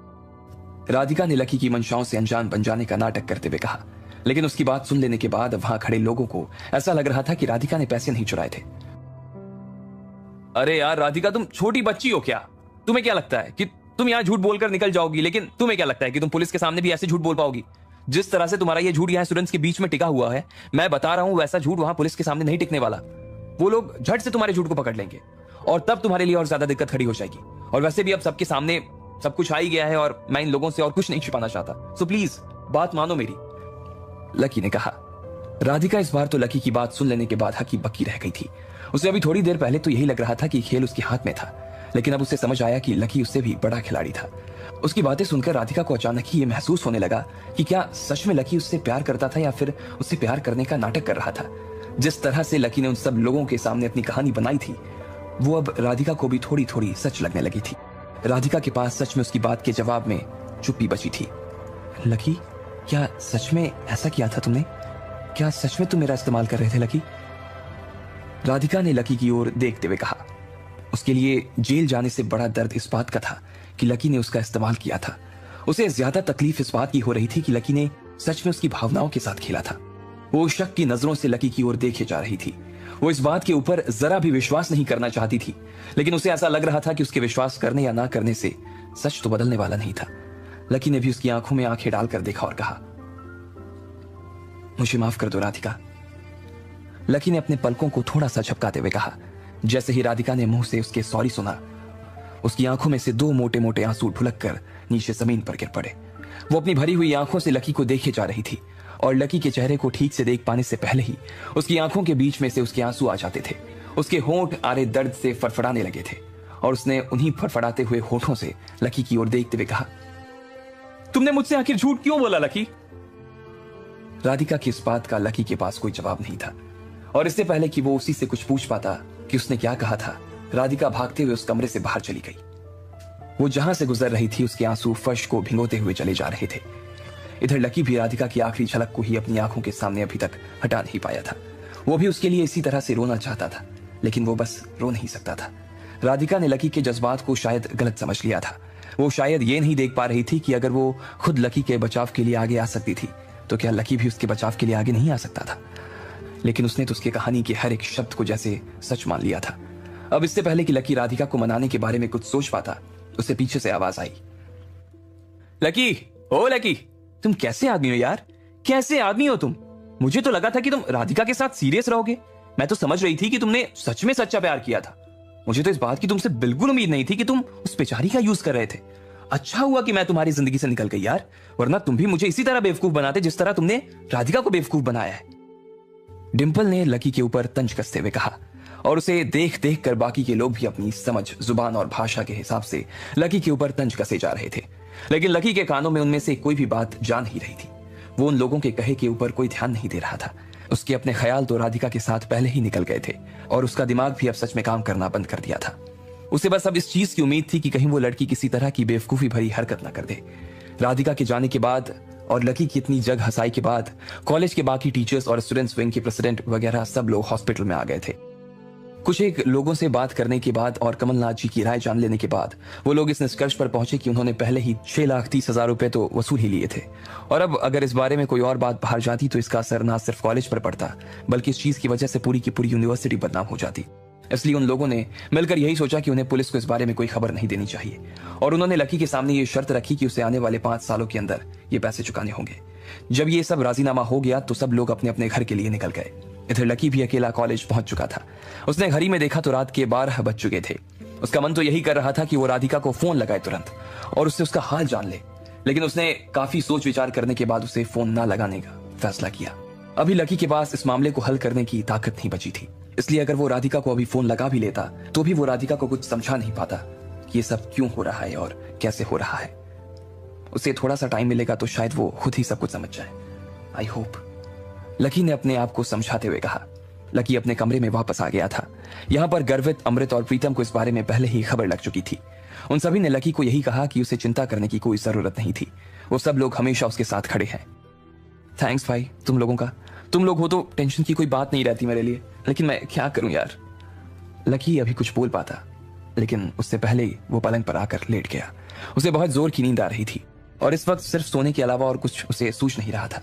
अगले दिन जब लकी की आंखें खुली तो उसने देखा कि घड़ी में 10:30 हो चुके थे। अचानक से उसका फोन बजा। उसने चमकती हुई आंखों से देखा तो ये उसकी चीयर लीडर भूमिका का फोन था। उसने जैसे ही फोन उठाया तो उधर से बरसते हुए भूमिका की आवाज आई। लकी, तूने मेरा फोन इतनी देर से क्यों उठाया बे? मैं तुम्हें यह बताना चाह रही थी कि आज मेरी बहन फ्री है और मैंने पहले ही उसके साथ तुम्हारी आज की डेट फिक्स कर दी है।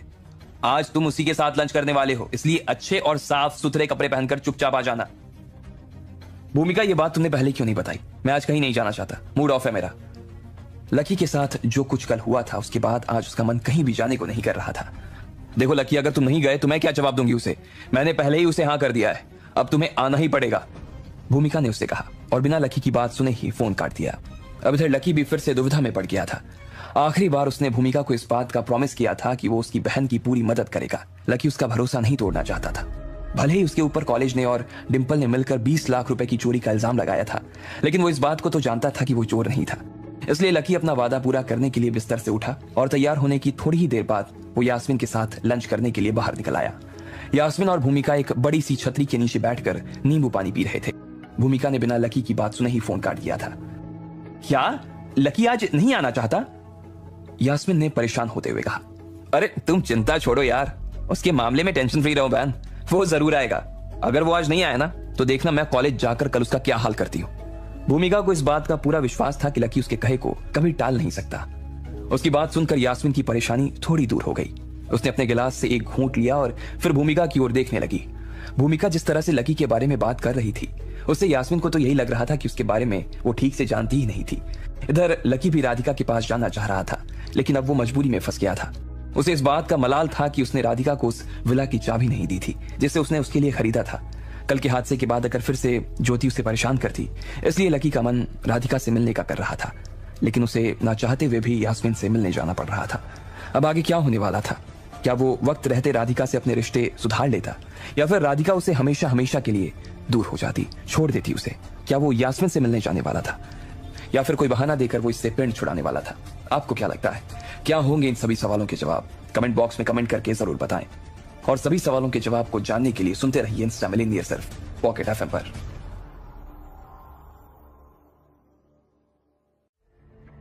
जब लकी के टीचर और वहां खड़े स्टूडेंट्स भी पुलिस को बुलाने के लिए आमदा हो रहे थे तो राधिका लकी के बचाव के लिए बीच में ही कूद पड़ी। वो किसी भी हाल में लकी को जेल जाते हुए नहीं देखना चाहती थी, और इसलिए उसने इस पूरे चोरी का इल्जाम अपने सिर पर ले लिया। उसने लोगों को इस सफाई के साथ पूरी कहानी सुनाई थी कि हर कोई उसकी बात मानने को तैयार हो गया था। एक टीचर का इशारा पाते ही कुछ लड़कियों ने राधिका को उसके कपड़ों के साथ पकड़ लिया था। और उसे वो बाहर ले जाने लगे थे। लेकिन लकी भी इतनी आसानी से राधिका को उसके सामने से जाते हुए कैसे देख सकता था? अगर वो लकी को जेल जाते हुए नहीं देख सकती थी तो यही दृश्य लकी भी उसके साथ होता कैसे देख सकता था? इसलिए जैसे ही राधिका आगे बढ़ने को हुई कि इतने में लकी ने पीछे से आवाज देते हुए कहा, राधिका, तुम्हें और मुझे कुछ छुपाने की जरूरत नहीं है राधिका। सबकी आंखें ये सुनते ही लकी की ओर मुड़ गई थीं। राधिका, जो कि थोड़ा सा आगे निकल गई थी, वो फिर से पलटकर लकी की ओर देखने लगी थी। लकी उसकी ओर एक फीकी सी मुस्कान के साथ देख रहा था।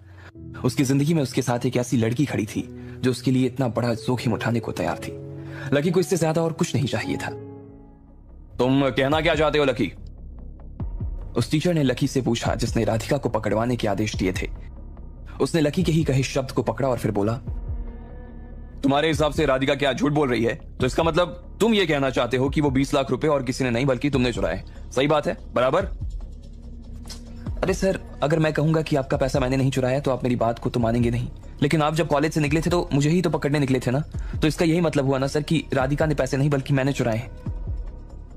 लकी ने उसके टीचर को समझाते हुए कहा। सीधी बात उन लोगों को वैसे भी समझ नहीं आ रही थी, इसलिए लकी ने भी अपने समझाने के तरीके को उल्टा कर लिया था। हाँ हाँ, आखिर तुमने मान ही तो लिया ना कि ये सब तुमने ही किया है। भले ही मैं खुद ये कहूं या इसे करने की सोचूं भी, तो मैं जानती हूं कि एक लड़की के लिए ये सब करना कितना मुश्किल है। डिंपल ने लकी की ओर देखते हुए कहा। लकी ने जैसे ही अपने ऊपर लगे झूठे इल्जाम को स्वीकार लिया था तो इस बात की सबसे ज्यादा खुशी डिंपल को ही हुई थी। उसका मन तो कर रहा था कि वो लकी को पुलिस के हवाले करके आ जाए, लेकिन बात इतनी जल्दी खत्म कहां होने वाली थी। लकी की बात का जवाब राधिका ना दे, ऐसा कैसे हो सकता था? इसलिए फिर उसने कहा, नहीं ऐसा नहीं है, ये झूठ बोल रहा है, सारी गलती मेरी है, लकी की नहीं। राधिका समझ गई थी कि लकी सिर्फ उसे बचाने की कोशिश कर रहा था। देखो राधिका, पागलपन करने की कोई जरूरत नहीं है। बेकार में सबके सामने झूठ मत बोलो। जब मैंने इन सब चीजों का प्लान किया था तो तय भी मैंने किया होगा ना। मैंने ही सर के 20 लाख रुपए चुराए थे और इस चोरी को छुपाने के लिए मुझे कोई ना कोई रास्ता तो अपनाना था ना। इसलिए मैं सबसे पहले तुम्हारे पास आया। मेरा टारगेट यही था कि मैं तुम्हारे ऊपर ज्यादा से ज्यादा पैसे खर्च करूं। फिर मैंने देखा कि इतने सारे पैसे को इतनी जल्दी खर्च नहीं किया जा सकता, इसलिए मैंने 5 लाख रुपए उस दिन डोनेट कर दिए। लकी ने सबका ध्यान अपनी ओर खींचते हुए कहा। वो जिस तरह से आगे आकर खड़ा हो गया था और जो कहानी सबके सामने रख रहा था, उसे सुनकर वहां खड़े लोगों को तो यही लग रहा था कि लकी सच बोल रहा था, लेकिन सिर्फ राधिका का दिल जानता था कि वो झूठा था। खैर, झूठ तो वो दोनों ही बोल रहे थे, लेकिन दोनों में सिर्फ इस बात का कंपटीशन चल रहा था कि दोनों में से ज्यादा अच्छा झूठ कौन बोलकर किसकी जान बचा सकता था। इसी खेल को आगे बढ़ाते हुए राधिका ने भी कहा, नहीं लकी, तुम क्यों इन सब लोगों के दिमाग के साथ खेलने की कोशिश कर रहे हो? अगर ऐसा होता तो फिर मैं अपने मुंह से इस बात को एडमिट क्यों करती, और मैं क्यों कहती कि ये जो कुछ हुआ वो सब मेरी वजह से हुआ? तुम क्यों झूठ बोल रहे हो? मुझे समझ नहीं आ रहा है। राधिका ने लकी की मंशाओं से अनजान बन जाने का नाटक करते हुए कहा, लेकिन उसकी बात सुन लेने के बाद वहां खड़े लोगों को ऐसा लग रहा था कि राधिका ने पैसे नहीं चुराए थे। अरे यार राधिका, तुम छोटी बच्ची हो क्या? तुम्हें क्या लगता है कि तुम यहां झूठ बोलकर निकल जाओगी, लेकिन तुम्हें क्या लगता है कि तुम पुलिस के सामने भी ऐसे झूठ बोल पाओगी?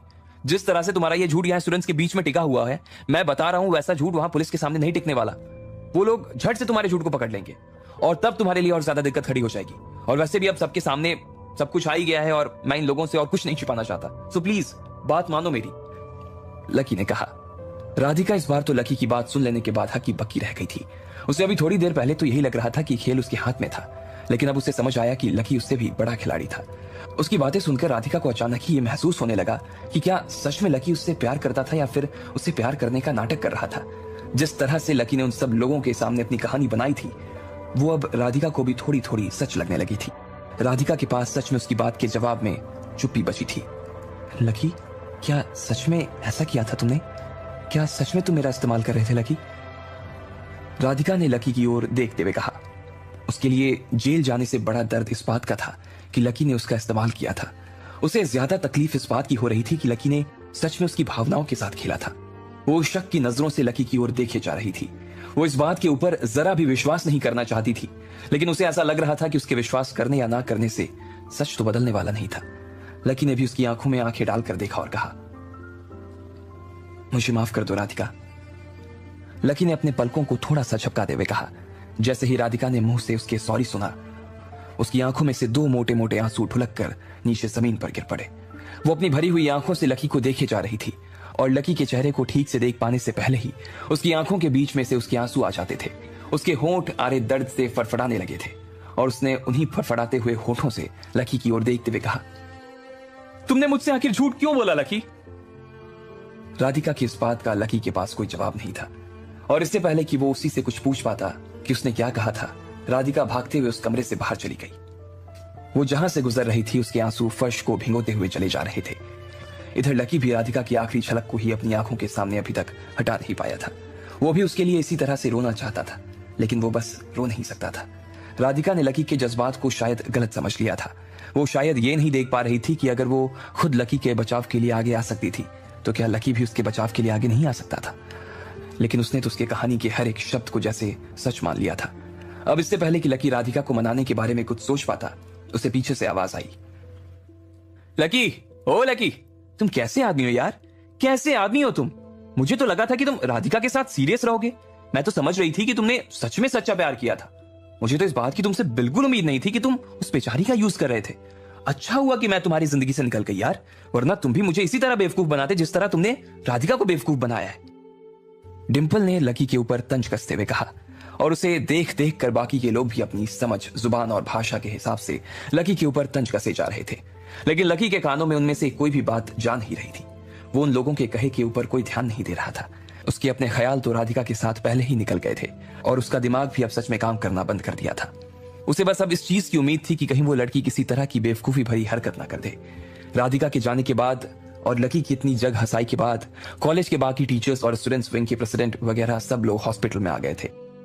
कुछ एक लोगों से बात करने के बाद और कमलनाथ जी की राय जान लेने के बाद वो लोग इस निष्कर्ष पर पहुंचे कि उन्होंने पहले ही 6,30,000 रुपए तो वसूल ही लिए थे, और अब अगर इस बारे में कोई और बात बाहर जाती तो इसका असर ना सिर्फ कॉलेज पर पड़ता बल्कि इस चीज की वजह से पूरी की पूरी यूनिवर्सिटी बदनाम हो जाती।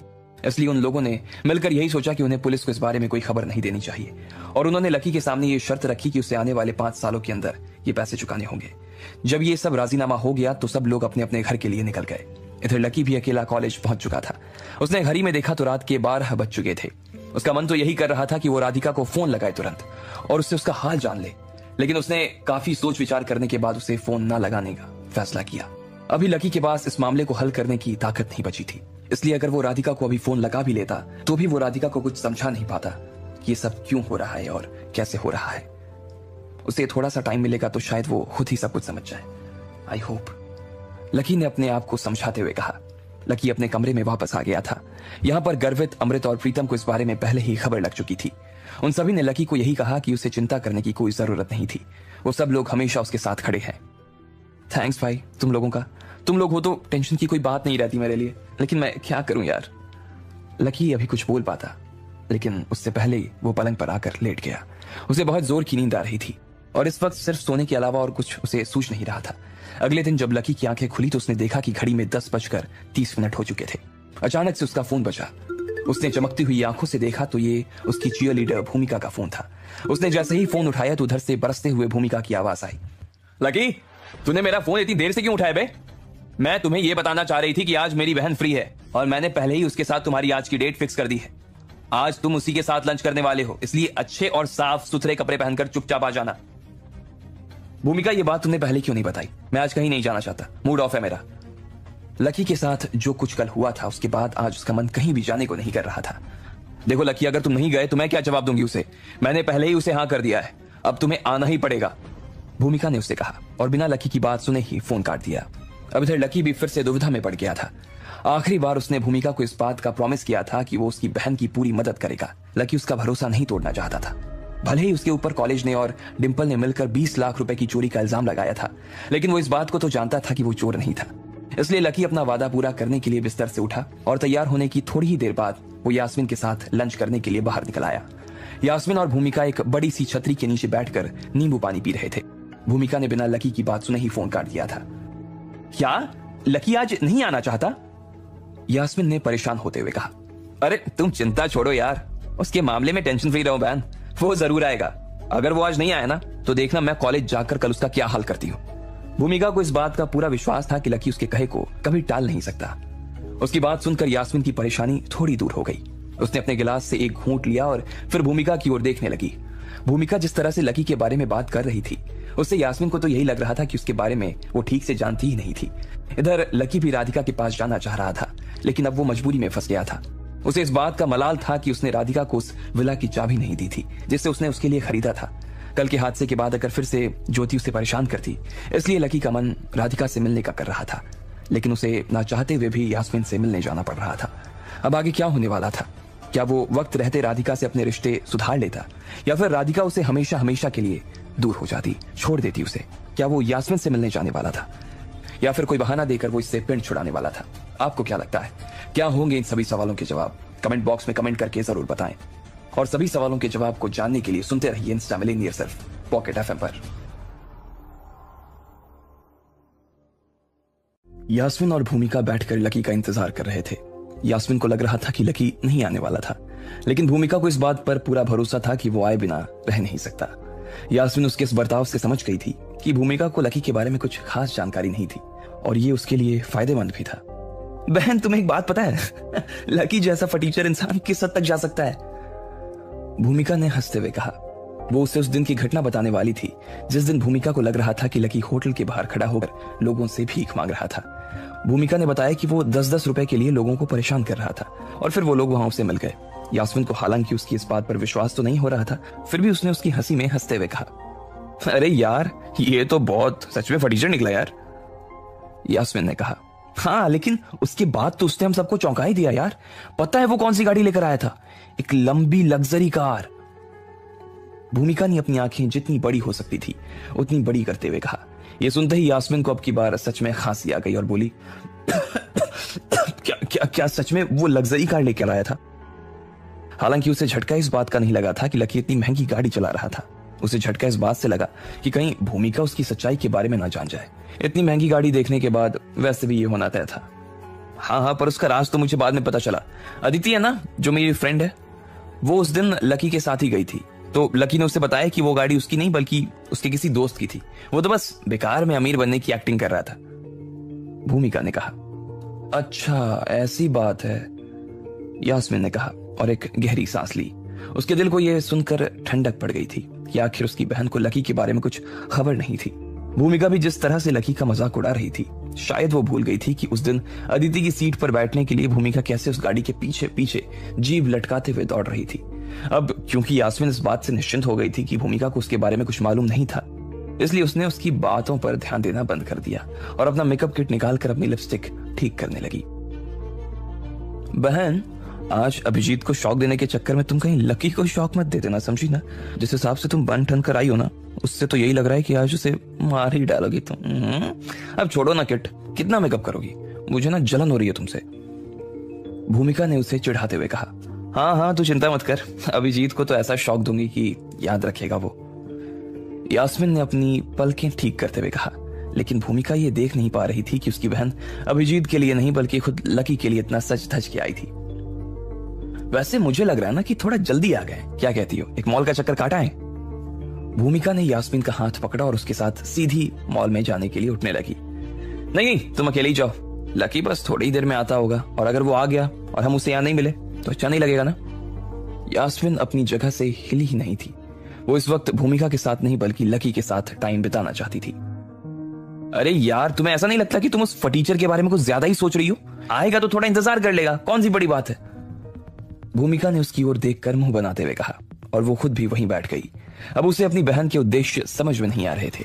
थोड़ी ही देर के बाद लकी ऑटो से नीचे उतरा और उसने देखा कि उसके सामने दो खूबसूरत लड़कियां बैठी हुई थी। जैसे ही उन दोनों ने लकी को ऑटो से उतरते हुए देखा तो वो तुरंत उसकी ओर आने लगी। लकी ने भी उन्हें देखा तो उसकी आंखों में चमक आ गई। यास्मीन आज काफी सुंदर लग रही थी। उसने आज अपने बालों को कर्ली करा रखा था और उसके लंबे शरीर पर उसकी वो सफेद ड्रेस काफी अच्छी लग रही थी। बाकी लोग जो वहां बैठे थे या मॉल में घूमने आए थे, उनकी नजर भी यास्मीन के ऊपर से हटने का नाम नहीं ले रही थी। तुम तो एक लेट आए हो बहुत, और तुम्हें ये राइट दिया किसने कि तुम दो इतनी खूबसूरत लड़कियों को इतना इंतजार करवाओ? तुम्हें क्या लगता है तुम विराट कोहली हो? भूमिका ने लकी के कंधे पर 2-4 बार फटकारते हुए कहा। भूमिका बस करो, क्यों इतना परेशान कर रही हो उसे? वैसे भी यहां से तुम्हारा कॉलेज आधे घंटे की दूरी पर है और ये तो फिर भी 20 मिनट में ही आ गया है। यास्मीन ने तुरंत लकी का पक्ष लेते हुए कहा और फिर लकी की ओर देखते हुए बोली, मुझे माफ कर देना, तुम तो इसे जानते ही हो, ये हमेशा हड़बड़ाहट में रहती है और कुछ भी बोल देती है, इसे इतनी समझ नहीं है। भूमिका को इतना समझ नहीं आ रहा था कि यास्मीन को लकी को इतना मक्खन लगाने से मिलने क्या वाला था। भूमिका को उसके इस बर्ताव से अंदर ही अंदर थोड़ा सा असहज महसूस होने लगा था, लेकिन फिर उसे लगा कि यास्मीन लकी के ऊपर अच्छा इंप्रेशन जमाना चाहती है। जितना अच्छा उसका लकी के ऊपर इंप्रेशन होगा, अभिजीत उससे उतना ही जलेगा, और जितना अभिजीत उससे जलेगा उतना ही जल्दी उसका काम पूरा हो जाएगा। अब भूमिका के दिल को शांति आ गई। अरे लकी, उस दिन जो तुम लग्जरी कार में आए थे, क्या हुआ? आज ऑटो पर कैसे आ गए? भूमिका ने लकी की टांग खींचने के मकसद से कहा। उस दिन की आग उसके दिल में अभी भी उसी तरह से भभक रही थी, लेकिन इधर लकी आज अलग ही मूड में था। कल जो भी उसके साथ हुआ था, उसके बाद से लकी को अपनी पहचान छुपाने की कोई इच्छा नहीं थी। वो किसी को भी बता सकता था कि वो कौन था, लेकिन भूमिका के सवाल से यास्मीन जरूर डर गई थी। अगर लकी उसके सामने मान लेता कि वो लक्ष्मण लाल अग्रवाल है, तो यास्मीन का सारा खेल बिगड़ जाता। अच्छा सुनो, तुमने उसे ठीक करवाने के लिए तो दिया हुआ है ना? भूमिका ने फिर से उसके सामने हंसते हुए कहा। उसे लग रहा था कि लकी अंदर से काफी स्ट्रांग था और वो उसके सामने गाड़ी के बारे में झूठ भी नहीं बोलना चाहता था। जब भूमिका को लगा कि वो अपने मुंह से इस बात को नहीं मान पाएगा कि गाड़ी की असलियत क्या थी, तो उसने सोचा कि वो खुद ही अपने मुंह से बता दे, और इसलिए उसने कहा, मेरे सामने ना ज्यादा बनने की जरूरत नहीं है, समझे? अदिति ने ना मुझे पहले ही बता दिया कि वो गाड़ी तुम्हारी नहीं थी। उस दिन तुम हमारे सामने जबरदस्ती ना बनने का नाटक कर रहे थे बस। अच्छा, चलो माना कि वो गाड़ी मेरी नहीं थी, किसी और की थी, लेकिन अगर ऐसा होता तो उस दिन मैं श्रेयस से पैसे क्यों नहीं लेता? मैं तो फटीचर आदमी हूं ना, तो मैं खुद से उस गाड़ी को ठीक करवा नहीं सकता था। ऐसे में मुझे पैसे देने की जरूरत तो पड़ती ही पड़ती। लकी ने अपने अंदर के गुस्से को जितना हो सकता था उतना दबाते हुए कहा। कल जो हुआ उसका गुस्सा अभी तक उसके अंदर से गया नहीं था। अब ये बात इधर भूमिका को समझ नहीं आ रही थी। जब लकी ने उससे ये सवाल पूछा तो वो बस खिसिया कर हंसने लगी। उसे काफी देर तक तो ये सूझा ही नहीं कि उसे आगे क्या कहना था। फिर बड़ी मुश्किल से वो अपने आप को सहेजते हुए बोली, वो तो तुमने इसलिए किया था क्योंकि तुम हमारे सामने बनने की कोशिश कर रहे थे। मगर तुम चाहे कितना भी बनने की कोशिश कर लो लकी, लेकिन असलियत में तुम एक फटीचर ही हो जिसकी जेब ना उसकी चेहरे से भी ज्यादा साफ है। और अब भूलो मत, अब तो तुम्हारे कंधे पर एक और भार जुड़ गया है। हो सकता है वो 6 लाख रुपए भी तुमने उस पैसे में से ही दिए हो। भूमिका भी लकी के ऊपर भड़क पड़ी थी। अब इससे पहले कि लकी उसको अपना पक्ष समझा पाता, उसने उसका मुंह बंद करवाने के लिए उसकी ओर देखना ही बंद कर दिया। जब लकी ने उससे कुछ कहने की कोशिश की तो उसने लकी के कपड़ों को पकड़ा और उसे झकझोरते हुए बोली, मुझे लग रहा है ना कि तुम्हारे बहुत पंख निकल आए। मुझे पलट कर ना जवाब देने की आज की बात सोच भी मत लेना, वरना सारे पंख एक बार में काट डालूंगी, समझे ना? और इस बारे में तो हम बाद में बात करेंगे। भूमिका ने लकी से कहा। लकी को उसकी इस हरकत से कोई फर्क नहीं पड़ रहा था, इसलिए उसने उसकी बातों पर ना ज्यादा ध्यान भी नहीं दिया। अपना सच लकी अच्छी तरह से जानता था। बहन, देखा तुमने, ये लड़का सिर्फ दिखने में ही शरीफ और ईमानदार है, लेकिन इसके मन में ढेर सारा पाप भरा हुआ है। इससे बच कर रहना तुम। भूमिका ने यास्मीन को आगाह करते हुए कहा। हाँ भूमिका, तुम्हें हम दोनों की इतनी चिंता करने की जरूरत नहीं है। वैसे तुम कह रही थी ना कि तुम्हारा आज किसी के साथ अपॉइंटमेंट था। यास्मीन ने उसके सामने आंख मारते हुए कहा। लकी के आने से पहले ही इन दोनों ने यह प्लान बना लिया था कि लकी के आने के बाद भूमिका वहां से चली जाएगी और यास्मीन वहां भूमिका की जगह अभिजीत को बुला लेगी। जैसे ही अभिजीत आएगा और वो यास्मीन को लकी के साथ देखेगा तो उसकी जलन और ज्यादा बढ़ जाएगी। वो अभिजीत को वहां इसलिए भी बुला रही थी क्योंकि वो भूमिका को उसके ऊपर शक करने का कोई मौका नहीं देना चाहती थी। अगर यास्मीन उससे ये कह देती कि वो यहाँ लकी को डेट करने के लिए आई थी तो भूमिका इस बात को पचा नहीं पाती। यास्मीन ये नहीं चाहती थी कि अभिजीत आकर उसकी लकी के साथ चल रही डेट को खराब कर दे, इसलिए वो किसी ऐसे जगह पर जाकर छुप जाना चाहती थी जहां पर अभिजीत उसे ढूंढ भी ना सके और बाद में वो भूमिका को कोई भी बहाना दे देती। यास्मीन को अपने इस प्लान पर पूरा भरोसा था। उसे मालूम था कि वो इसमें कोई गलती नहीं करने वाली थी। हाँ, अच्छा याद दिलाया यार, मुझे तो अपने एक दोस्त से मिलने जाना था। ठीक है, मैं जा रही हूँ। लकी, तुम यहीं रुकना और मेरी बहन का ना ध्यान रखना थोड़ा। भूमिका ने भी यास्मीन के उस नाटक में शामिल होते हुए कहा। वो जाती और थोड़ी ही देर बाद अभिजीत को अपने साथ लेकर आ जाती। ये देखकर लकी एम्बैरस हो जाता और अगर अभिजीत लकी को यास्मीन के साथ देख लेता तो हो सकता था कि वो उसे वहीं पर पीट भी लेता। इसी वक्त भूमिका के मन में लकी को पीटते हुए देखने की तमन्ना जाग गई। वो जिस तरह से उसके सामने पलट पलट कर जवाब दे रहा था, भूमिका भी उसे बताना चाहती थी कि जब अभिजीत उसके सामने आता ना तब वो क्या कर सकता था। भूमिका यास्मीन से विदा लेकर वहां से निकल गई और थोड़ी ही दूर जाने के बाद उसने घूर कर देखा तो यास्मीन लकी का हाथ पकड़े हुए एक रेस्टोरेंट के अंदर जा रही थी। बहन, ये सब क्या हो रहा है? अरे हमें तो सिर्फ एक्टिंग करनी है, फिर उसने लकी का हाथ ही क्यों पकड़ लिया? कहीं ऐसा तो नहीं कि उल्टा लकी उसका फायदा उठा रहा हो? भूमिका ने अपने आप से बड़बड़ाते हुए कहा और फिर उसने अभिजीत को फोन मिला दिया। हेलो अभिजीत। हाँ अभिजीत, अभी तुम फ्री हो क्या? तो फिर एक काम करो, क्या तुम मुझसे मिलने स्ट्रीट मॉल आ सकते हो? अरे यहाँ किसी ने मेरा पर्स चुरा लिया है। हाँ तुम प्लीज आ जाओ, मैं तुम्हारा इंतजार कर रही हूँ, भूमिका ने कहा। वो खुद ही अपनी इस परफॉर्मेंस से काफी इंप्रेस हो गई थी। अगर वो फोन पर अभिजीत से ये कहती कि यास्मीन किसी फटीचर के साथ डेट पर आई हुई थी तो शायद उसका वो असर नहीं होता, लेकिन अगर वो सीधा उसकी आंखों से ये चीज दिखा देती कि यास्मीन एक फटीचर को डेट कर रही है तो शायद उसका असर कुछ ज्यादा होता। लगभग आधे घंटे के बाद वहां एक लग्जरी कार आकर खड़ी हो गई। उसमें से एक बहुत ही हैंडसम दिखने वाला लड़का नीचे उतर कर आया। उसने काले रंग के चश्मे लगाए हुए थे। आओ अभिजीत, मैं तुम्हारा इंतजार कर रही थी, भूमिका ने उसकी ओर देखकर मुस्कुराते हुए कहा। अभिजीत ने पहले भी भूमिका को यास्मीन के साथ देखा हुआ था, इसलिए वो दोनों एक दूसरे को अच्छे से जानते थे। अभिजीत खुद भी काफी स्मार्ट किस्म का आदमी था, इसलिए भूमिका और यास्मीन ने उसे फंसाने के लिए इतनी बड़ी चाल के बारे में सोचा था। हाँ, मैं बिजनेस के काम से पिछले 2 दिनों से बिजी था और इसलिए मैं यास्मीन से मिलने के लिए भी नहीं आ पा रहा था। वैसे वो कैसी है, ठीक तो है ना? अभिजीत ने पूछा। अभिजीत, क्या तुम फिर से शुरू हो गए? जब भी हम दोनों मिलते हैं ना, तुम सिर्फ यास्मीन के बारे में क्यों बात करते हो? मुझे तो कुछ पकने की ना खुशबू आ रही है, भूमिका ने उसके मजे लेते हुए कहा और फिर एक पल सोचने के बाद बोली, यास्मीन ना खुद भी बहुत कहीं बिजी है, लेकिन वो कहां बिजी है इसके बारे में ना मुझे खुद नहीं पता, कुछ नहीं बताती मुझे आजकल वो। भूमिका ने जानबूझकर अभिजीत से झूठ बोला। वो चाहती थी कि अभिजीत यास्मीन के बारे में और बात करे।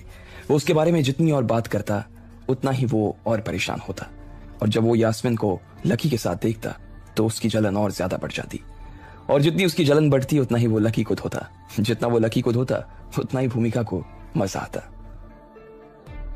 अच्छा ऐसी बात है, तुम्हारी भी बात नहीं हो रही, अभिजीत ने भूमिका की ओर देखते हुए कहा। जब वो लोग पहली बार एक ब्लाइंड डेट पर मिले थे तब से ही यास्मीन बहुत ज्यादा उसे पसंद आ गई थी। उसे ऐसा लगता था कि प्यार में जो कन्फेस पहले करता है वो कमजोर माना जाता है, और इसलिए वो चाहता था कि यास्मीन पहले उसे कन्फेस करे। उधर यास्मीन भी उससे यही चाहती थी, और उससे भी बड़ी बात कि अब तो उसे यास्मीन के होने ना होने से कोई फर्क भी नहीं पड़ता था। अरे तुम कहां जा रही हो? पर्स चोरी हुआ है तो रिपोर्ट पहले फाइल करते हैं ना, अभिजीत ने कहा। नहीं, मुझे पहले ना भूख लगी है, कुछ खाते हैं, भूमिका ने कहा और उसे उसी रेस्टोरेंट में ले जाने लगी।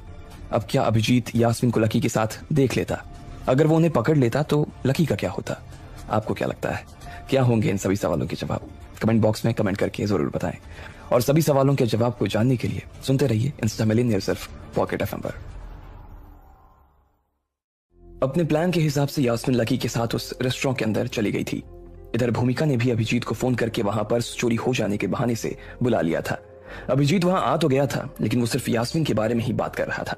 भूमिका को उसके मुंह से यास्मीन का नाम सुनकर अच्छा लग रहा था, और वो चाह रही थी कि वो अभिजीत को थोड़ा सा और ग्रिल करे ताकि उसका और उसकी बहन दोनों का प्लान सक्सेस हो जाए।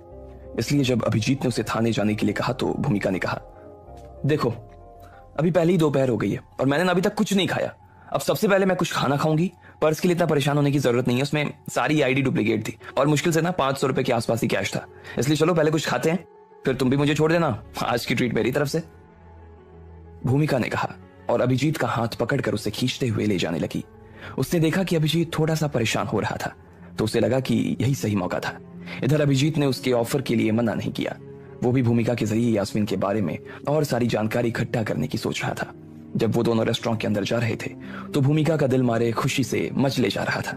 वो अभिजीत के साथ बातें करते हुए और हंसते हुए अंदर दाखिल हो गई, लेकिन जैसे ही वो अंदर घुसी उसने देखा कि वहां पर यास्मीन और लकी तो थे ही नहीं। अभिजीत कहीं और चलते हैं, यहाँ का ना एम्बियंस मुझे अच्छा नहीं लग रहा, भूमिका ने कहा और फिर से अभिजीत का हाथ खींचकर उसे बाहर ले आई। लेकिन उसे समझ नहीं आ रहा था कि यास्मीन चली कहाँ गई थी। उसने तो यही कहा था कि वो यहीं जाकर खाना खाने वाली थी। भूमिका ने उसे और लकी को इसके अंदर जाते हुए भी देखा था, तो फिर अचानक उसने अपना मन कैसे बदल लिया। अब मैं उसे कहाँ जाकर ढूंढूं यार, कहाँ चली गई ये लड़की, भूमिका ने अपने मन ही मन सोचा। उसने यास्मीन को फोन लगाने की कोशिश की, लेकिन यास्मीन ने उसके फोन का कोई जवाब नहीं दिया। अब भूमिका के पास इस चीज के अलावा और कोई चारा नहीं था कि वो अभिजीत के साथ मॉल में दाखिल हो और हर एक खाने की दुकान को खोज मारे। भूमिका आखिर तुम खाना क्या चाहती हो ये तो बताओ, उस वक्त से दुकान पे दुकान देखी जा रही हो। अभिजीत उसके आगे पीछे इस तरह से मॉल में घूम घूम कर परेशान हो गया था।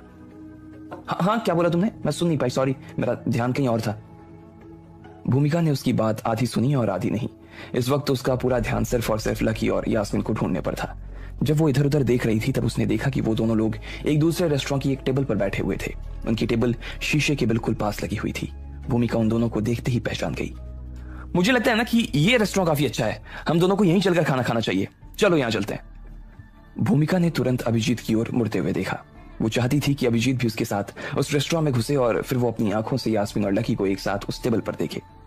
उसको असली मजा तो अब आने वाला था। अभिजीत, जो कि खुद भी इतनी देर तक चलकर परेशान हो गया था, थक गया था, उसने भी आखिरकार भूमिका को हाँ कर दी। लेकिन इससे पहले कि वो दोनों अंदर दाखिल होते, इतने में भूमिका बोली, अभिजीत सुनो ना, मुझे वॉशरूम जाना है, काफी देर से होल्ड करके बैठी हूँ। एक काम करो, तुम अंदर जाओ, बैठो और ऑर्डर करो, तब तक मैं वॉशरूम होकर आती हूँ। भूमिका ने कहा और जानबूझकर अपना पेट पकड़ लिया। अभिजीत ने कुछ भी नहीं कहा और वो रेस्टोरेंट के अंदर दाखिल हो गया। इधर भूमिका भी वॉशरूम जाने के बहाने एक दूसरी दुकान की यार्ड में छुप गई थी और उसने देखा कि अभिजीत अंदर चला गया था। फिर वो वहीं पर छुपे हुए उन सारी चीजों को देख रही थी जो उस रेस्टोरेंट में हो रही थी।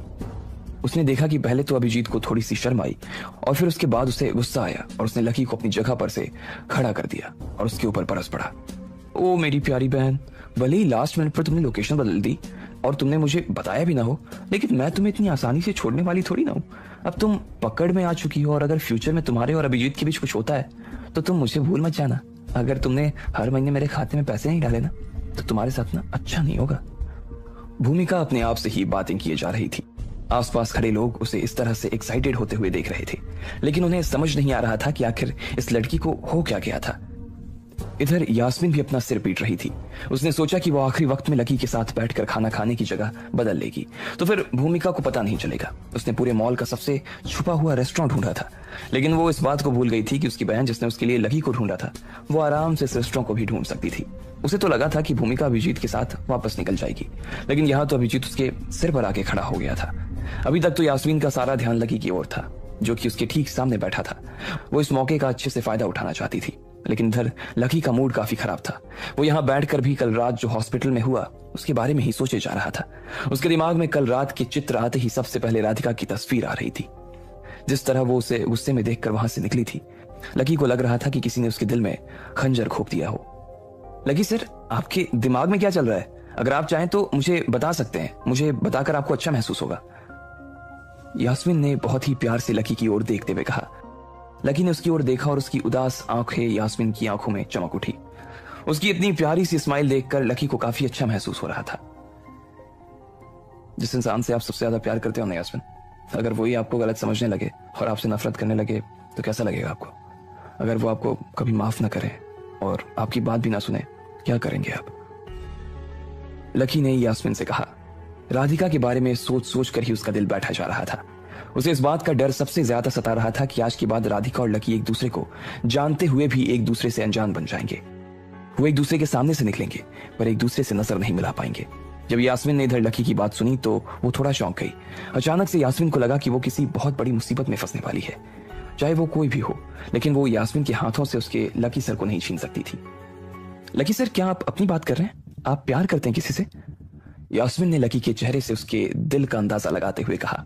लकी ने भी उसकी बात को सुनकर हाँ में गर्दन हिला दी और उसकी हाँ को देखकर यास्मीन का दिल किसी मानो समंदर में डूब गया। इससे पहले कि उसके टूटे हुए अरमान उसके चेहरे पर नजर आते, यास्मीन धीरे से मुस्कुरा दी। सर, आप उससे इतना प्यार करते हैं, उसके बाद भी वो आपके ऊपर ट्रस्ट नहीं करती? सॉरी सर, मुझे नहीं कहना चाहिए, लेकिन मुझे लगता है कि वो इस रिश्ते को ना सीरियसली ट्रीट नहीं कर रही जितना कि आप कर रहे हैं। मुझे तो लगता है कि अगर ऐसी बात है तो आपको भी इस रिश्ते को छोड़ देना चाहिए सर। यास्मीन ने लकी के सामने अपनी राय रखते हुए कहा, लेकिन वो जो कह रही थी क्या सच में वही बात थी? लकी खुद उसकी इस बात को सुनकर कंफ्यूज हो गया था। उसके लिए मामला और भी ज्यादा पेचीदा हो गया और वो उसे सुलझाने के लिए गहरे ख्यालों में खो गया। इधर यास्मीन को मन ही मन काफी खुशी हो रही थी इस बात को जानकर कि उसकी बातों का लकी के ऊपर असर होता दिखाई दे रहा था। अब क्योंकि उसे मालूम पड़ गया था कि उसकी टक्कर में कोई और भी था, इसलिए उसे इस मामले में जल्दी कुछ करने की जरूरत थी। अगर वो जल्द से जल्द लकी को अपनी ओर खींच कर नहीं लाती तो ये मोटा बकरा उसके हाथ से छीन जाने का ना खतरा उसे साफ नजर आ रहा था। लकी सर, आप प्लीज उदास मत होइए ना। आपके जैसे अच्छे लड़के ऐसे उदास होते हैं तो अच्छा नहीं लगता है। इस दुनिया में अच्छी लड़कियों की ना कोई कमी नहीं है सर, ट्रस्ट मी, यास्मीन ने कहा और फिर लकी के बगल में लगी कुर्सी पर जाकर बैठ गई। उसके हाथ जो अभी तक उसने टेबल पर रखे थे उसने उसे धीरे से सरकाते हुए लकी के हाथ पर रख दिया। भले ही वो जानती थी कि वो जो कर रही थी गलत कर रही थी, लेकिन उसके पास इसे करने के अलावा और कोई चारा नहीं था। वो काफी जल्दी में थी और उसका जल्दी में होना जरूरी भी था। और फिर जब उसने देखा कि लकी के हाथ की तरफ अपना हाथ सरकाने के बाद भी उसे कुछ खास बुरा नहीं लगा तो वो समझ गई कि लकी उसके ऊपर गुस्सा नहीं करने वाला था। यास्मीन का हाथ अब लकी के हाथों के काफी करीब आ गया था और वो उसे बस कुछ ही सेंटीमीटर की दूरी पर था। 5 सेंटीमीटर, 3 सेंटीमीटर, 1 सेंटीमीटर। जैसे ही उसकी उंगलियां लकी की उंगलियों को बस छूने ही वाली थी तभी उसे पीछे से किसी के जोर से बोलने की आवाज आई। यास्मीन, तुम यहां क्या कर रही हो और ये कौन है? यास्मीन को इस बात का मालूम ही नहीं था कि अभिजीत तब तक वहां पहुंच गया था। अभिजीत, तुम यहां? जैसे ही यास्मीन ने उसे देखा वो डर के मारे चौंक गई। अब तो उसे भी इस बात का एहसास हो गया था कि वो बड़ी मुश्किल में फंस गई थी। भूमिका ने आखिरकार उन दोनों को ढूंढ ही निकाला था। यास्मीन, तुम इस लड़के के साथ क्या कर रही हो? मुझे अभी क्या भी इस बात का जवाब दो। अभिजीत ने यास्मीन से कहा। अगर इस वक्त लकी की जगह कोई और होता तो यास्मीन ही सबसे ज्यादा इस सिचुएशन को एंजॉय करती। अगर वो थोड़ी भी शिकायत करती और 2-4 आंसू बहाती तो अभिजीत तुरंत ही सारा इल्जाम अपने सिर पर ले लेता और यास्मीन को प्रपोज कर देता। लेकिन अब तो वो यहाँ फंस गई थी। लकी वो नहीं था जो लोग उसे समझ रहे थे। उसके हाथ में न्यू सिटी बैंक का सुप्रीम कार्ड था और वो अपने फिंगरप्रिंट से पैसे निकाल लिया करता था। लकी के सामने तो अभिजीत कचरे से ज्यादा और कुछ नहीं था। यास्मीन ने अभिजीत के सवालों का जवाब नहीं दिया। उसने उसे घूरते हुए देखा और बोली, चलो लकी, ये मेरी पर्सनल प्रॉब्लम है और मैं खुद ही इसे निपट लूंगी, इससे तुम्हारा कोई लेना देना नहीं है। यास्मीन ने कहा। लकी भी अभिजीत को इस तरह से देखकर कंफ्यूज हो गया था। उसने उसकी ओर देखा और पूछा, वैसे आप मुझे बताएंगे कि आप हैं कौन? लकी ने अभिजीत से पूछा। उसके शब्द अभिजीत के सीधे दिल में घुस गए थे। बेटा, तेरी इतनी हिम्मत हो गई कि तू अब मुझसे पूछ रहा है कि मैं कौन हूं? मैं तुझे बताता हूं कि मैं कौन हूं। मैं यास्मीन का हूं बॉयफ्रेंड, समझा? अब अगर तू चाहता है कि जिंदा रहे तू तो यहां से चुपचाप निकल और चला जा। अभिजीत ने उसके ऊपर चिल्लाते हुए कहा, ये क्या बकवास कर रहे हो? मैं तुम्हारी गर्लफ्रेंड कब से हो गई? ना तुमने मुझे कभी प्रपोज किया और ना ही मैंने तुम्हारा प्रपोजल एक्सेप्ट किया, फिर कैसे गर्लफ्रेंड हो गई मैं तुम्हारी? यास्मीन ने उससे भी ज्यादा तेज आवाज में चिल्लाते हुए कहा। अब चूंकि वो लकी के साथ आना चाहती थी इसलिए वो अभिजीत को अपना मामला खराब करने देना नहीं चाहती थी। यास्मीन और अभिजीत एक ब्लाइंड डेट पर मिले थे जो उनके परिवार वालों ने उनके लिए सेट की थी। अब भले ही वो दोनों एक दूसरे से काफी करीब आ चुके थे लेकिन दोनों में से किसी ने भी अपने मुंह से ये बात एक्सेप्ट नहीं की थी कि वो दोनों एक दूसरे से प्यार करते। लेकिन यास्मीन के मुंह से ये सब सुनकर तो अभिजीत का दिमाग ही खराब हो गया था। अगर हम दोनों एक दूसरे के साथ रिलेशनशिप में नहीं है, ये जो तुम कह रही हो, तो फिर मैं तुम्हारे लिए और तुम्हारे परिवार वालों के लिए इतने महंगे तोहफे क्यों लेकर आ रहा था? क्यों तुम रात रात भर मुझसे जाग कर बातें किया करती थी? बताओ मुझे। अभिजीत देखो, बेवकूफों जैसी बात मत करो। तुम अपने दिल में मेरे लिए क्या सोचते हो उससे मुझे कोई फर्क नहीं पड़ता है। मेरे लिए तुम सिर्फ एक दोस्त हो, इससे ज्यादा कुछ भी नहीं, समझे तुम? यास्मीन ने अपना बचाव करते हुए कहा। हाँ, मैं जानता हूं मैं अचानक से तुम्हारा दोस्त क्यों हो गया, सिर्फ इस बच्चे की वजह से ना। साले, तेरी हिम्मत कैसे हुई कि तू मेरी गर्लफ्रेंड के साथ खाना खाने के लिए आ गया? मुझे लगता है ना कि तुझे तेरी मौत बुला रही है। अभिजीत ने इतना कहते ही अपने हाथ उसके ऊपर उठा लिए और लकी को पीटने के लिए आगे बढ़ने लगा। सटाक, एक जोरदार आवाज आई।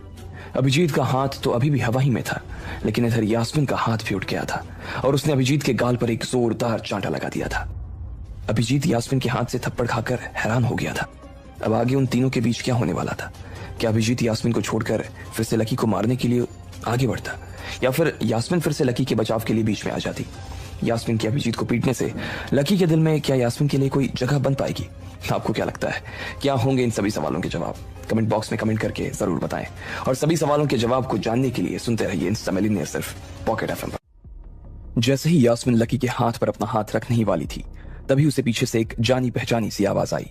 यह आवाज किसी और की नहीं बल्कि अभिजीत की ही थी। वो उनके पास आया और लकी को देखकर आग बबूला हो गया। थोड़ी ही देर में उनकी बहस हाथापाई की ओर बढ़ने वाली थी कि इतने में यास्मीन ने उल्टा अभिजीत को ही थप्पड़ जड़ दिया।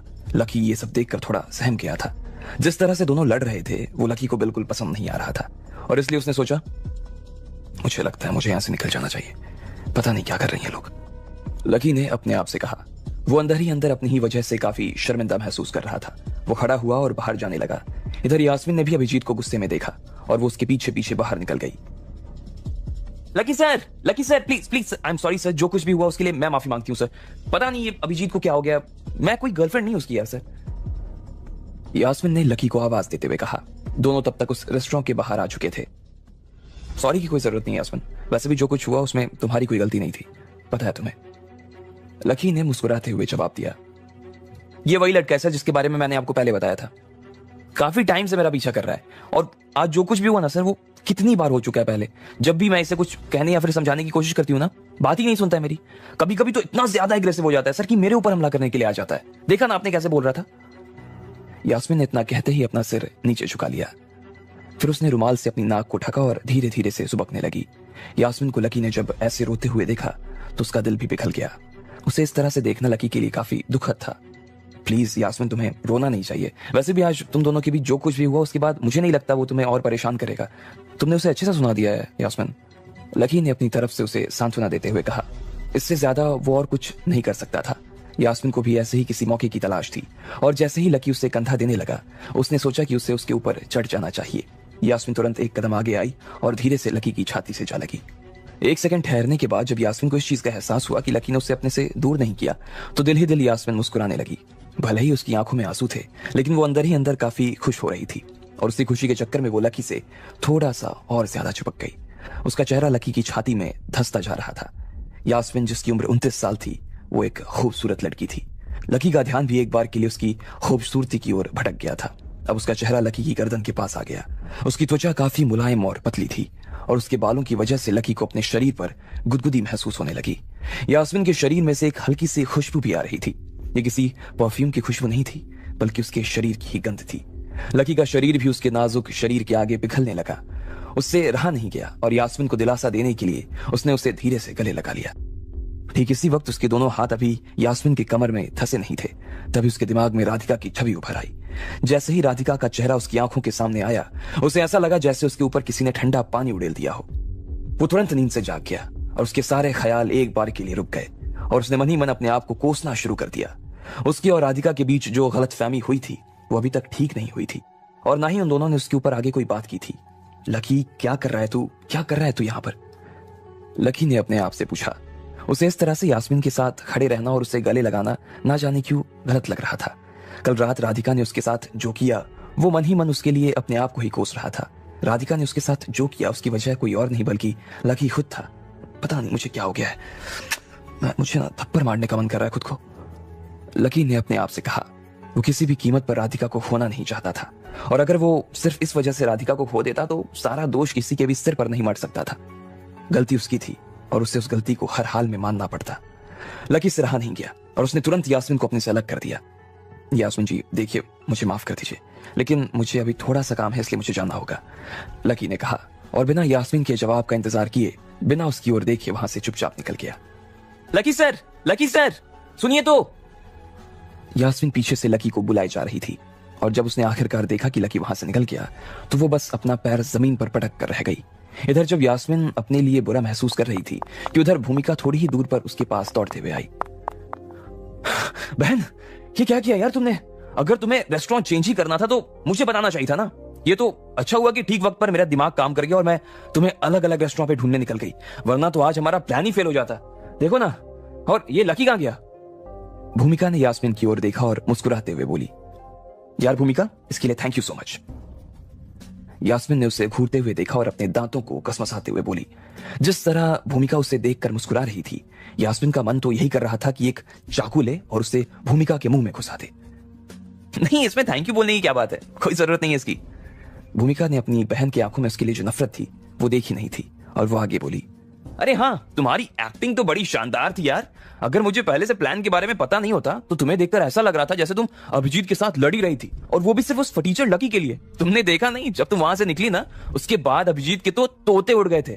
मुझे तो लगता है ना इस बार वो सच में अंदर अंदर जल गया होगा। तुरंत बहुत जल्द तुम्हें शादी के लिए प्रपोज करने वाला है, देखना तुम। भूमिका ने काफी गर्व से उसे बताते हुए कहा। इधर यास्मिन अपने मन ही मन ये सोच रही थी कि अभी तो उसने अभिजीत को इतना कसकर थप्पड़ लगाया था और इसके बाद भी आकर वो उसे प्रपोज करने वाला था। यास्मिन के लिए इससे बड़ा और कोई जोक नहीं हो सकता था। वैसे भी अभिजीत लकी के पैरों के जूतों के बराबर भी नहीं था तो वो उससे प्यार कैसे कर सकती थी? यास्मिन को अभी मन ही मन इस बात की उम्मीद थी कि वो लकी के साथ आ सकती थी। मुझे पिछले कुछ दिनों से लग रहा था कि हम गलत कर रहे हैं। लकी का चेहरा देखने के बाद तो तुम्हें उसे घिन से आ गई थी ना। आज का हमारा प्लान काफी सक्सेसफुल रहा और थोड़े ही दिनों में तुम उससे हमेशा हमेशा के लिए फ्री हो जाओगी। जब अभिजीत तुम्हें प्रपोज कर दे तब तुम लकी को लात मार करना, उससे भी जोर का थप्पड़ लगाना। भूमिका ने यास्मिन की ओर देखते हुए कहा। उसकी आंखों की घिन देखकर ऐसा लग रहा था जैसे अभी अभी उसकी आंखों के सामने लकी का चेहरा आ गया हो। लेकिन इधर यास्मिन के मन में कुछ और ही चल रहा था। वो सोच रही थी कि उसे लकी को किस तरह लेना चाहिए, लेकिन फिर भी उसे लगा कि ये कुछ ज्यादा ही हो जाता। भूमिका, तुम चाह रही हो ना कि मैं लकी को लात मारकर उसे बाहर कर दूं, लेकिन जिस दिन मैं और लकी एक साथ शादी के मंडप में बैठेंगे ना, उस दिन तुम्हें लकी की असली पहचान के बारे में पता चलेगा। तब मैं देखूंगी कि तुम लकी की ओर से नजर कैसे फिरोगी और क्या तुम अभी जिस तरह देखती हो उसे उस तरह देख पाओगी या नहीं। यास्मिन ने अपने मन ही मन सोचा।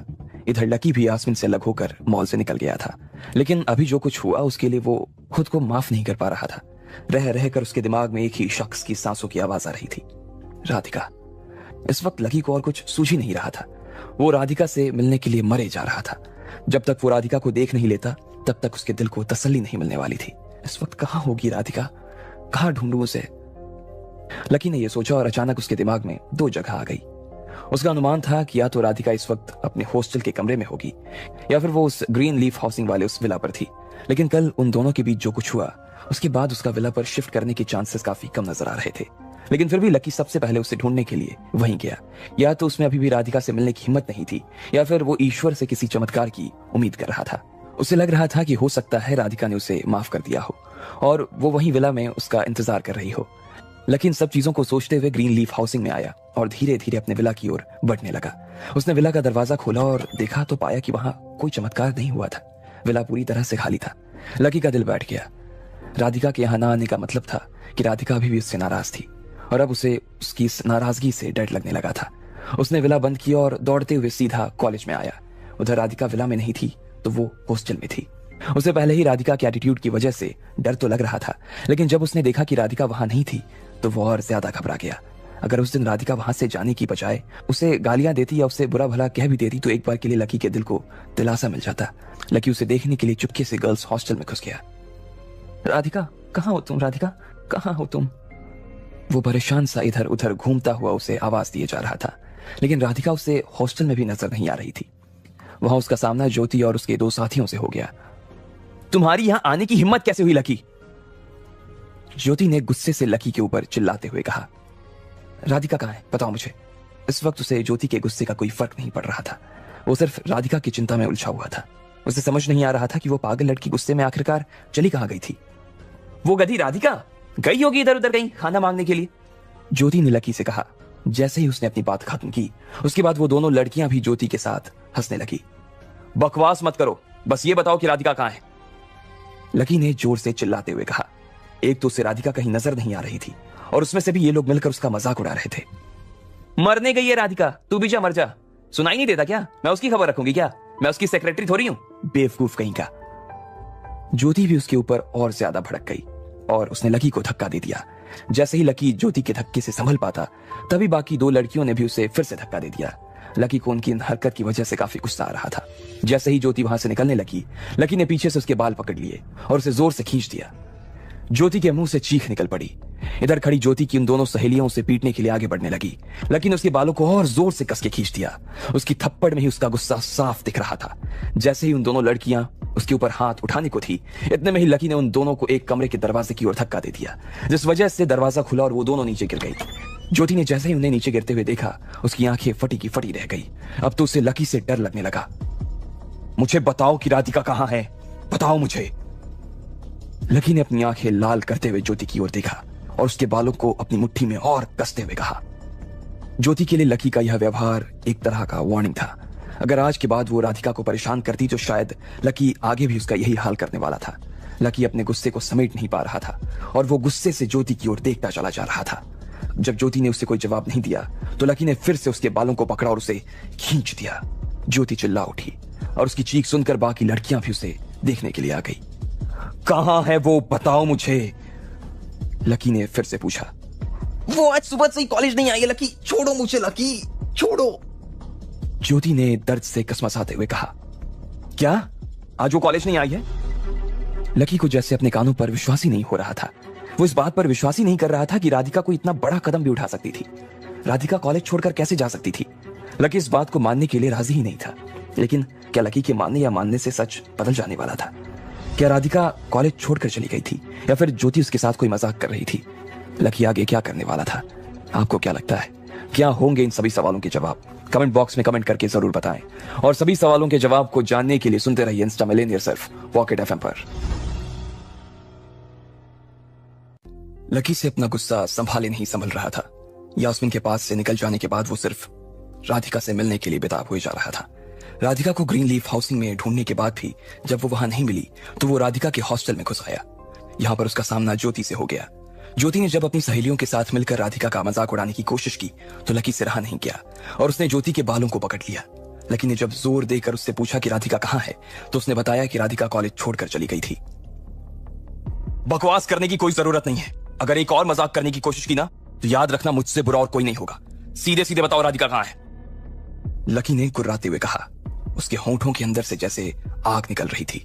ज्योति से उसकी तपन बर्दाश्त नहीं हो रही थी और उसने कहा, मैं सच कह रही हूँ, उसने सच में कॉलेज छोड़ दिया है। आज सुबह जब क्लास चल रही थी तो हमारे टीचर ने हमें बताया कि राधिका चली गई है। अगर तुम्हें मेरी बात पर यकीन नहीं हो रहा ना तो तुम जाके टीचर से पूछ सकते हो। प्लीज लकी, मेरे बाल छोड़ो लकी। ज्योति ने लकी को समझाते हुए कहा। वो जानती थी कि इस वक्त लकी उसके साथ कुछ भी कर सकता था। लकी ने ज्योति पर से अपना ध्यान हटाया और उन बाकी दो लड़कियों की ओर देखने लगा। हाँ, ये सही कह रही है, मैडम ने हमें खुद ही बताया है। उन दोनों ने भी तुरंत लकी की आंखें पट ली थी और उन्होंने भी तुरंत अपनी गर्दन हाँ में हिला दी। लकी को विश्वास नहीं हो रहा था कि राधिका ने सच में कॉलेज छोड़ दिया था। अब उसके सामने सवाल यह खड़ा हो गया कि राधिका दिल्ली में किसी को जानती नहीं थी। ऐसे में अगर उसने कॉलेज छोड़ी तो वो कॉलेज छोड़कर गई कहाँ? सुनो ज्योति, कब निकली वो यहां से? कल रात को शायद 2 बजे के आसपास मैंने देखा कि वो अपने कपड़े जमा कर रही थी। हमने ज्यादा ध्यान नहीं दिया, हमें लगा कि ऐसे ही कपड़े जमा कर रही होगी। हमें मालूम नहीं था कि वो कॉलेज छोड़कर चली जाएगी। उनमें से ही एक लड़की ने कहा। लकी ने उनकी बातों को सुनकर अब ज्योति के बाल छोड़ दिए। ज्योति तुरंत उसकी गिरफ्त से छूटकर भागी और उन दोनों लड़कियों के पीछे जाकर छिप गई। उसे लकी को देखते ही डर महसूस होने लगा था। इसी पर लकी ने भी अपनी नजरें नीचे की और वहां से निकल गया। उसे लग रहा था जैसे उसके शरीर में से किसी ने आत्मा निकाल ली हो। तुम बदतमीज, तुम्हें शर्म नहीं आती कि तुम ऐसे चोरी छुपे लड़कियों के हॉस्टल में घुस गए हो? इस वक्त तक हॉस्टल की वार्डन भी वहां आ गई थी। उसने ज्योति के कमरे की ओर देखा और बोली, ये तुम्हारे कमरे का दरवाजा इसी ने तोड़ा है ना? मैंने देखा ये तुमसे झगड़ा कर रहा था। मैं अभी कॉलेज जाती हूँ और इसकी शिकायत करके आती हूँ। वार्डन ने कहा। नहीं मैडम, इसकी कोई गलती नहीं है, ये सब इसकी वजह से नहीं हुआ है। ज्योति ने अपने बिखरे हुए बालों को बांधते हुए कहा। वो इतनी घबरा रही थी कि अपने ही बालों को हाथ लगाने से डर रही थी। अच्छा ये बात है, मैंने खुद अपनी आंखों से देखा और तुम मना कर रही हो। तुम्हें उसका पक्ष लेने की ना कोई जरूरत नहीं है। मैं जानती हूँ ये उसी ने किया है और मुझे आगे क्या करना है ये भी मैं अच्छे से जानती हूँ। वार्डन ने गुस्से में ज्योति की ओर देखते हुए कहा और फिर दरवाजे के बाहर जाने लगी। उसने देखा कि अभी तक लकी वहां से निकला नहीं था। वार्डन ने उसे रास्ते में ही पकड़ा और बोली, तुम्हें बड़ा शौक है ना इस तरह से लड़कियों के हॉस्टल में घुसे चले आने का? लगता है कुछ ज्यादा ही आशिकी सूझ रही है। अभी निकालती हूँ तुम्हारी सारी आशिकी। वार्डन ने कहा और लकी को प्रिंसिपल के पास ले जाने लगी। इधर ज्योति के पैर अभी भी कांपे जा रहे थे और जैसे ही एक लड़की चलकर उसके पास आई वो घबरा गई। ज्योति, तुम लकी की साइड क्यों ले रही हो? तुम्हें मालूम नहीं है क्या इस आदमी ने कमलनाथ सर जैसे इंसान के 20 लाख रुपए चुरा लिए हैं और आज ये ऐसे हॉस्टल में घुस आया। अब अगर तुम इसकी साइड लोगी तो इससे कॉलेज से निकाला नहीं जा पाएगा यार। वैसे भी इसने जो तुम्हारे साथ किया उसके बाद तो इसे जेल भेज देना चाहिए। उस लड़की ने ज्योति के हाथ को सहलाते हुए कहा, अगर हमने लकी को ऐसे ही हॉस्टल से चले जाने दिया ना तो फिर हम इससे बदला कैसे निकाल पाएंगे? ज्योति ने उस लड़की की ओर ठंडी नजरों से देखते हुए कहा और उसके बाद दरवाजे की ओर देखते हुए बोली, वैसे भी अभी हमारी स्कॉर्पियन ग्रुप के लोग भी थोड़े मुश्किल में चल रहे हैं, इसलिए इससे निपटने के लिए ना ये ठीक टाइम नहीं है। अब अगर ऐसे में लकी की रिपोर्ट कॉलेज में जाकर कर दी गई तो पूरे कॉलेज में ये बात फैल जाएगी और फिर सब लोग हमारे ही ऊपर हंसेंगे। ज्योति ने कहा और फिर वार्डन को रोकने के लिए चली गई। थोड़ी ही देर बाद जब मामला शांत हुआ और वार्डन ने लकी को ज्योति के कहने पर धमकी देकर छोड़ दिया तो लकी फिर राधिका की तलाश में निकल गया। उसने ना सिर्फ कॉलेज के अंदर बल्कि कॉलेज के बाहर भी चप्पे चप्पे को अच्छी तरह से छान मारा, लेकिन राधिका कहीं भी नजर नहीं आई। वो कहां चली गई थी? लकी ये सवाल पूछ पूछ कर थक गया था, लेकिन किसी के पास उसके इस सवाल का कोई जवाब नहीं था। राधिका कहीं मिल नहीं रही थी। रात के 12 बजने वाले थे और हताश लकी फिर से उस तालाब के किनारे जाकर बैठ गया। उस चट्टान पर बैठकर उसे उन दिनों की वो पहली मुलाकात याद आ रही थी जब राधिका थाली से अपना खाना खा रही थी और लकी पीछे से उसे देखे जा रहा था। चांद की रोशनी आज पूरे चरम पर थी, इसलिए रात थोड़ी सी और ठंडी हो गई थी। ऐसी ठंड रात में अकेलेपन की वजह से लकी की ठिठुरन और ज्यादा बढ़ गई। राधिका की हंसती हुई, रोती हुई, शर्माती हुई, चलती हुई, पटती हुई, खाती हुई और ना जाने क्या क्या करती हुई सारी तस्वीरें लकी के जहन में ताजा हो गई थी। उधर राधिका की तस्वीरें तो कल रात से ही नजर आ रही थी उसे, लेकिन उसे राधिका सामने कहीं नहीं दिख रही थी। उसे यह सोचकर डर लग रहा था कि कहीं राधिका किसी मुसीबत में तो नहीं फंस गई। लकी उसे याद किए जा रहा था और इतना याद किए जा रहा था कि उसकी याद लकी की आंखों से आंसू बनकर बाहर निकल आए। उसके दोनों गालों पर देखते ही देखते आंसू चमक उठे। लकी को आज राधिका को ढूंढते ढूंढते 3 दिन गुजर गए थे, लेकिन राधिका की कहीं कोई खबर नहीं थी। वो उसकी आंखों के सामने से ऐसे गायब हो गई जैसे वो उसका कोई भ्रम हो। चौथे दिन भी लकी उसी तरह की बेचैनी में था। वो बहुत दुखी था और थका हुआ भी। उसी थकान में उसके मन के कोने ने यह बात मान ली थी कि अब राधिका उससे कभी नहीं मिलने वाली थी। थोड़ी दिनों बाद वो पागल सा हो गया।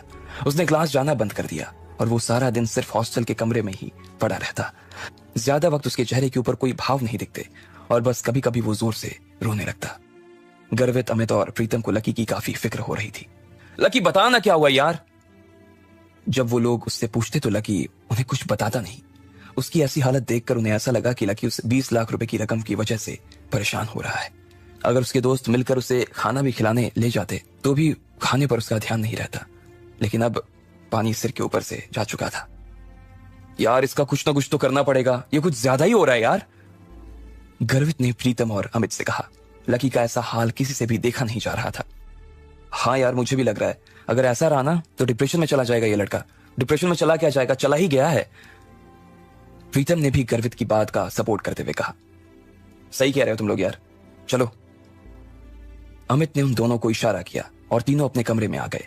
फिर उन तीनों ने मिलकर लकी को किसी बोरे की तरह उठाया और उसे नहलाने के लिए बाथरूम में ले गए। लकी नहा के फ्रेश हुआ। लकी मेरी बात सुन, कितने और दिन कमरे में रहेगा यार, बस हो गया। अब रात को ना 10 बजे से पहले इस कमरे में आने की ना सोचना भी मत। चलो अब यहां से चलो और कहीं जाकर आराम करो। गर्वित और बाकी के दोस्तों ने लकी को बाथरूम में छोड़ा और फिर अपने कमरे का दरवाजा बंद कर लिया।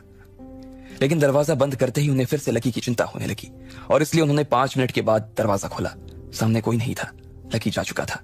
लकी फिर वहां से निकलकर उसी तालाब के किनारे बैठ गया। उस तालाब पर लगभग 1 घंटे तक ऐसे ही उदास बैठने के बाद लकी को समझ में आया कि अगर राधिका उसकी ऐसी हालत देखेगी तो शायद उससे और ज्यादा नाराज हो जाएगी। लकी ने गहरी सांस ली और खड़ा हो गया। वो कॉलेज के गेट के बाहर आया और एक ऑटो पकड़ ली। लकी वहां से उठकर लाल किले के आसपास थोड़ी सी ताजी हवा खाने के लिए निकल गया। ऑटो में बैठे बैठे भी जब लकी बाहर की ओर देख रहा था तब भी उसके मन में सिर्फ राधिका ही घूम रही थी। उसे इस बात की उम्मीद आई कि कहीं गलती से उसे राधिका चलती हुई नजर ना आ जाए तो वो झट से ऑटो रुकवाकर उसका हाथ पकड़ ले। लगभग 4 घंटे ऑटो में घूमने के बाद ऑटो वाले को कहीं और जाना था, इसलिए उसने लकी को उतार दिया। लकी ने उसके पैसे दिए और फिर एक बड़े से रेस्टोरेंट में खाना खाने के लिए जाकर बैठ गया। मैंने उससे वादा किया था कि एक दिन मैं उसे अपने साथ लाऊंगा और हम दोनों किसी बढ़िया सी जगह पर खाना खाएंगे, लकी ने अपने आप से कहा। इस रेस्टोरेंट को देखकर लकी को अपनी वो बात याद आ गई थी। वो अपना वादा पूरा कर पाता उससे पहले ही राधिका गायब हो चुकी थी। हेलो सर, क्या आप कुछ ऑर्डर करना पसंद करेंगे? वेटर ने उसके पास आकर पूछा। जैसे ही लकी ने उस वेटर की बात सुनी उसे लगा कि वो फिर से होश में आ गया।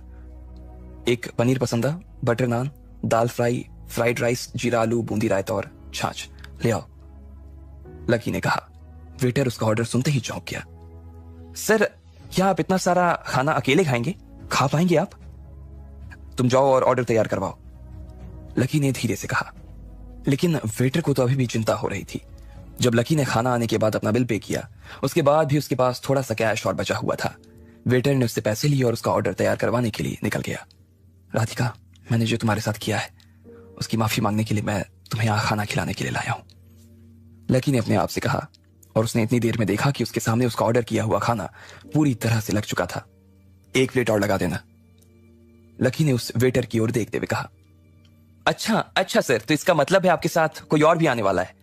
वेटर ने मुस्कुराते हुए लकी से पूछा और 1 प्लेट खाना लेकर वहां आ गया। लकी ने अपने सामने लगी उस खाली कुर्सी को जब देखा तो उसे काफी उदासी महसूस हुई।